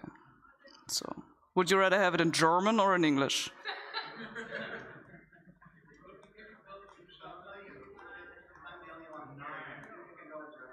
Nah, I can practice my English. German subtitles. Krankenhaus. Schmetterling. Nah, I'll do it in English. Okay, so we are going to start on time because we are Germans. Yeah. Hi, I'm Mimic. I will do a panel about a paperboat cafe. It's a Maid and Butler cafe, and I'm the founder of it. Today I will tell you something about what a maid cafe is, the start of maid cafes in Germany, how I got my maid cafe, what you need for a maid cafe, and we can do a little Q&R after that. So what is a maid cafe? I'm pretty sure some people of you know what a maid cafe is, but in short, maid cafe originated from Japan with cute-looking girls or women in nice dresses, maid outfits, sometimes even in character maid outfits. And they always try to stay moe or in character. Moe is like for sweet character, and we always like, yay, oh, welcome!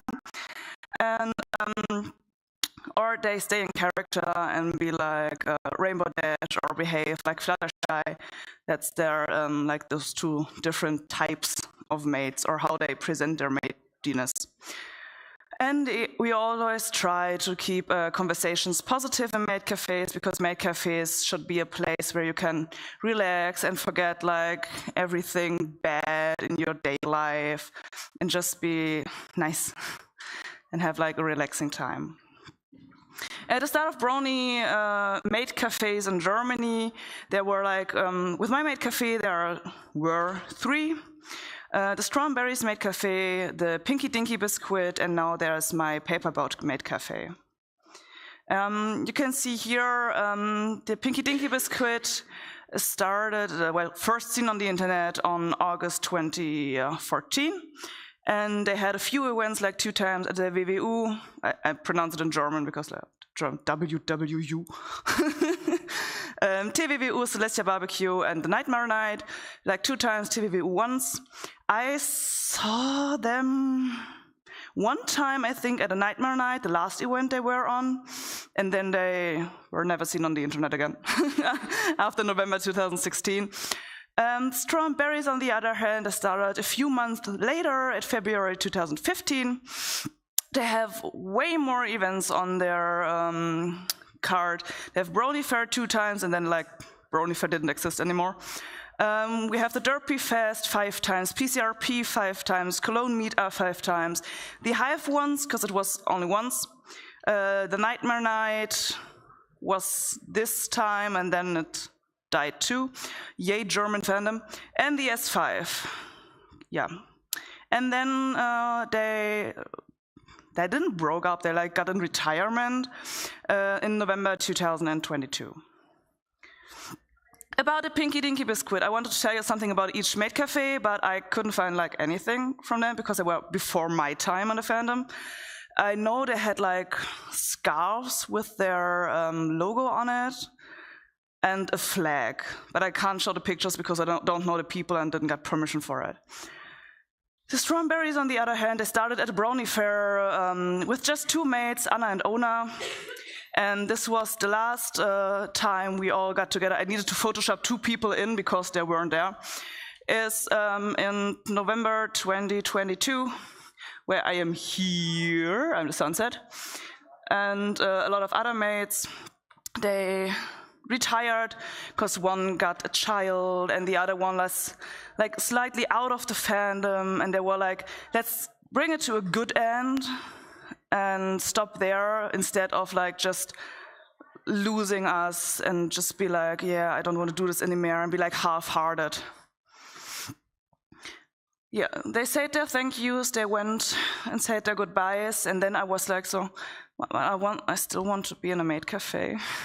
I want to do my own maid cafe, is this okay? And then I got my own maid cafe with the permission of the old maid cafe. I don't think I needed it, but I wanted it. And I created Peppa. Peppa is my little mascot. She has cute ponytails as a unicorn, and she started as a little trainee maid in the Strawberries, and now got her own since I retired. So what do you need for a maid cafe? Well, obviously maids. Some maids came with me to the new cafe, some closed their chapter, and some new ones joined the team. And since women tend to get pregnant sometimes and love children, I started to adapt to butlers, because like the women who were able to work at the maid cafe are like getting fewer and fewer. And yeah, so I extended the maid cafe to a maid and butler cafe. Yeah, and then you need to prepare for cons, and since the old owners of the Strawberries were like, yeah, we're not that into that anymore, I started to organize a lot of the Strawberries meetups, so I already knew how to organize my own maid cafes to different cons and meetups. And then I will show you something about the work at the event and how I do the PR for my maid cafe. Yeah, to the maids and butlers. We already have a pretty big team. There's one of our butlers, is Daring Dash, and a lot of maids, old ones, new ones.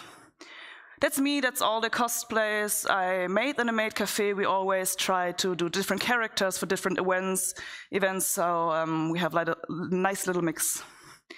Yeah, I'm the maid mama, I'm the founder, and I swear I only cut cake. I don't cut people. The Angel Bunny photo was funny. So we have Muffin Carton. She joined from the old maid cafe. She did Twilight, Rarity, and Pinkie Pie as their maids. Then we have Volke. She's a completely new maid. She saw the Strawberries and was like, yeah, I want to join. And then the Strawberries was like, yeah, we're going to retire. And then I was like, okay, come with mine. Miss Cord, who also did the Fluttershy cosplay here, joined from the old cafe, Chicago, or Spam Plush, also joined from the old maid cafe, and she loves her chrysalis, so every time we do like the evil maid cafe with black tights and black blouses, she's like, chrysalis. That's my character. Then our butler, Daring Dash, he's like, not really cosplay. There are not that many male characters they could cosplay, so. Then our other butler is Bato, a cute little boy.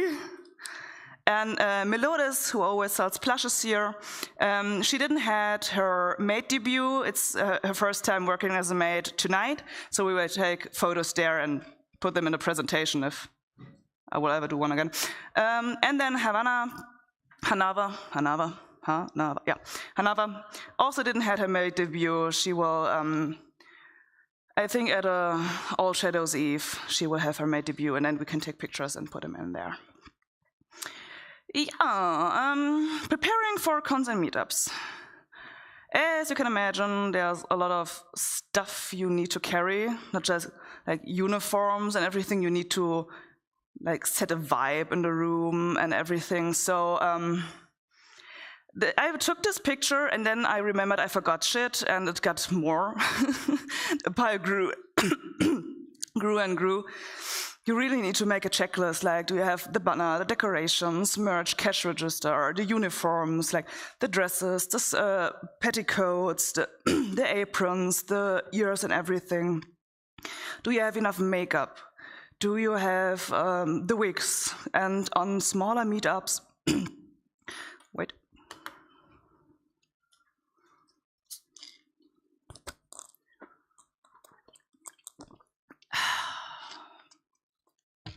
On smaller meetups, we also have a tombola where all this stuff comes in handy, where we sell tickets for €1, and then they can win prizes at the end of the maid cafe. We do like, we pull the little tickets out and shout numbers, and then they win prizes. A lot of the prizes we get donated to. Some I just buy bulk bags of merch and make them clean again, and play hairdresser with like the little dolls and everything and make them neat, so it would be a nice prize to win. With the maid cafe work at smaller events, we also make cake or cupcakes and bring them with us. And they all are like free at the small events because we often get like free entry or a free stay. So we make free cupcakes and just give them out to everybody as a thank you for having us. The work at the event itself, we always have a waffle maker there because like waffles are evergreen. You can always make some waffles. We decorate them with like chocolate sauce, like whipped cream, sprinkles and everything. We also have edible glitter to make it more pony-like. We decorate the tables. We, like I said, we set a vibe in the room to make it more matey, like homey, a little tablecloth, confetti, pictures. We prepare the food like the waffles or put like the cupcakes on cute little stands, and the cake, we cut the cake so we can hand it out easier. We also play games with the customers on the table, like little card games just to entertain. And at the end at small events, we have the tombola.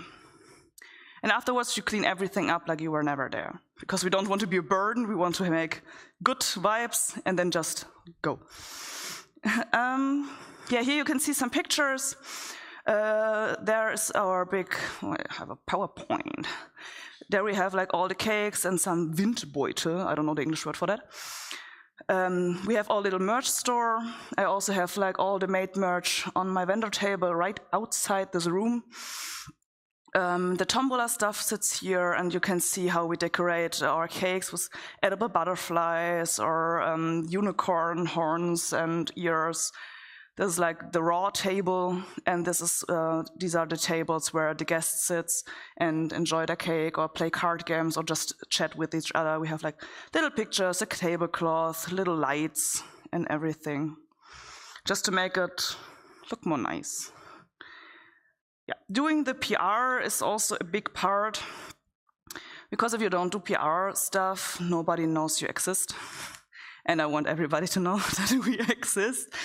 So it can get complicated, but it's actually kind of simple.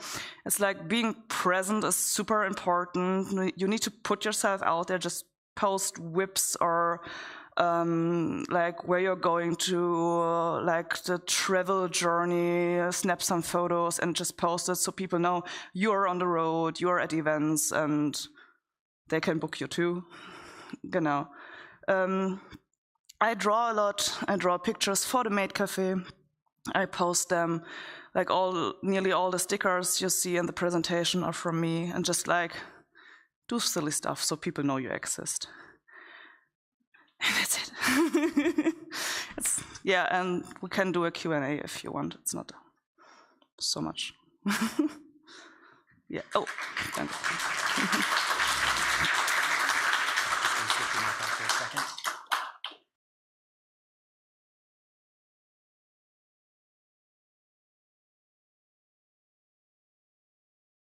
Okay, yeah. So, and one thing, my Paperboard Cafe was this year at Udo's Geburtstag, Udo's birthday, the S5, where these photos came from, the Derpy Fest, and the PCRP. So we're starting out strong.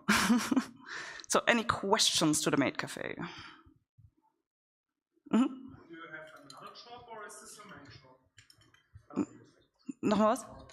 Is this your main shop, or do you have another shop? Oh, I don't. Oh, the funny thing is, I heard a rumor yesterday that the GalaCon is giving the Maid Cafe like 2,000 euros. That's why the tickets are so expensive. I'm still waiting for the money. I don't know. Nobody told me I get money for this. No, I don't get money actually from this. I'm a kindergarten teacher as the main job, and this is like just a hobby. But I'm still, if anyone wants to give me 2,000 euros, I'm completely open. I can give you my bank account, everything. I'm not like that. You can just give me the money. I'm okay with that. Yeah. Any more questions to the Maid Cafe, or what we do, or the events we are going to? Not too much at once. Okay. Nice. Okay. What do you like most about working with the Maid Cafe? I like the cute uniforms. At the Old Maid Cafe, I think Dinky. Yeah, could you just for a second? We had like these brown uniforms, and I like them because like Maid Cafe, cafe colors. But I really like the blue ones. It's like the old uniforms. These are the new ones, and the color is cool, like for a Maid Cafe because cafe colors. But I like blue.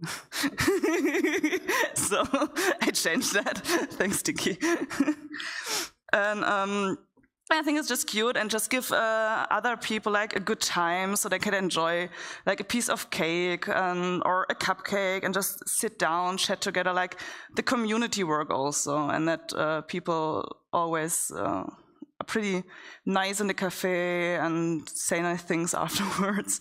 And we also have little boxes on the table with cutie marks on it for the maids who work there. We always are in character, and we have like papers and pens next to it. And if you're at the Maid Cafe at a smaller event where we do this stuff, you can write little messages on it, say like the waffle is nice, or like the costumes are nice, or I had a very good cake, and just put it in the box like as little messages for us. And I like that too. It's like a little feedback box for every maid who is there. I can attest to those waffles. They're absolutely delicious. Yeah, the waffles are great. So please check out the Paperboat Cafe. They do a wonderful job. And this night we are all like Princesses Celestia, Luna, Cadence, Twilight, Sunny, and we have Pinkie Pie because like her voice is here.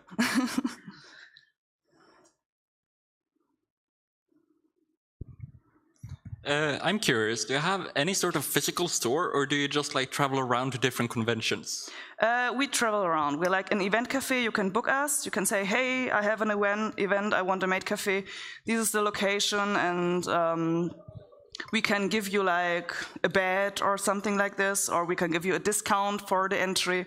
And then we will get there, put everything up, the table, our shop and everything, and be there. Or now my little vendor table up there. Or if you have us on Twitter, if you need more maid in your life. And there's our Twitter QR code. If you see anything on Twitter, you can just text me. And if you want to buy something, and I can send it out. Yeah, thanks for answering. Like, that sounds awesome. You're like a traveling maid group. How cool is that? Yeah, thanks. We're like not a K-pop group, but a maid group. Yeah.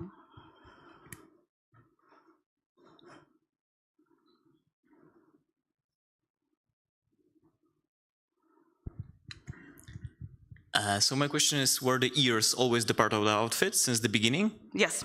All right. We always wanted to be a pony maid cafe, even in the Strawberries, where I originated from. It was important to us to show that we are a pony maid cafe, and at pony conventions. Without the ears, it's just like a maid cafe, but with like the ears, and we usually have like the cutie marks, but I don't have the Cadence cutie mark yet. We also wear the cutie marks on our aprons and everything. We really want to show that we are bronies, and we are from the brony community, for the brony community, and a brony maid cafe, so embrace the brony, the pony. Sweet, thank you. Any more good questions? Okay. What are some of your favorite stories from the Maid Cafe? Favorite story?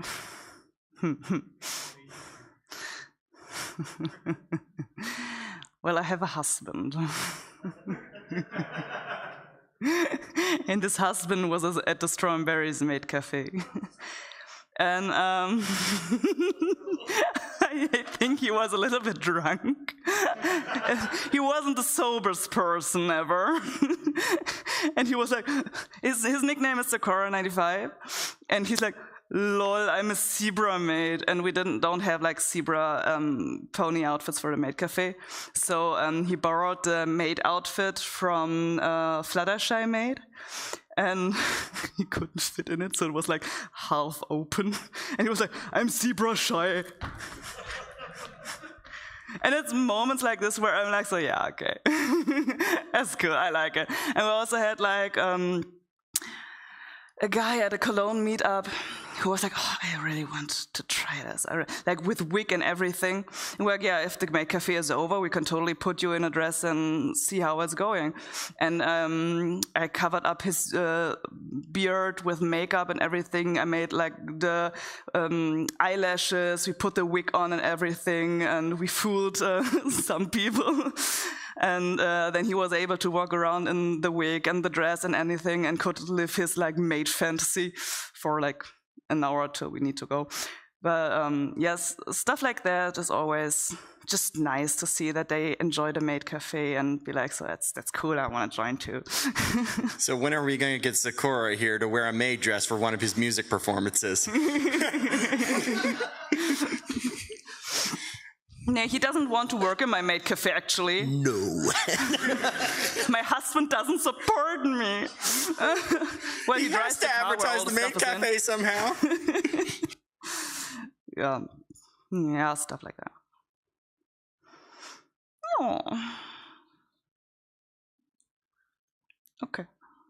Need thinking time? I guess I'll do the final question here too. Really, how much do you really love enjoying what you do with the Maid Cafe and such, and how much do you feel like it really contributes to the community? Oh, how it contributes to the community, I really don't know. I hope it contributes and make like a positive impact and be like, oh, that's cute, I like it, and I had a good time. I love the Maid Cafe that much that like the last 2 weeks I went home from work, like all the screaming kids.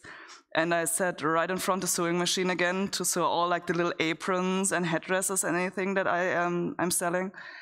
And it's just like my heart goes so into the Maid Cafe. I really love it, and I hope like the love translates, especially like tonight when you can see like the Maid Cafe in action. It translates to you that you just like have a good time and feel good about yourself and about the time you have here, and just like I just hope we have like a positive effect on the brownie community. I'm not that big because I'm just started like this year, but I hope I can grow bigger and more people know about it and are happy when they see that the paperboat is somewhere at an event. So, yeah. think we could definitely know now when the paper boat is there just by the people wearing maid dresses around the convention. Yeah, and with the maid type from Prince Whatever, it kind of helped. It's become the uniform now for Prince shows to wear a maid outfit.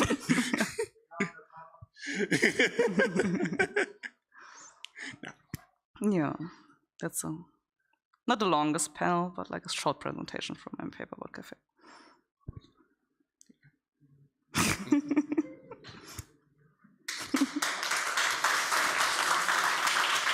Thank you.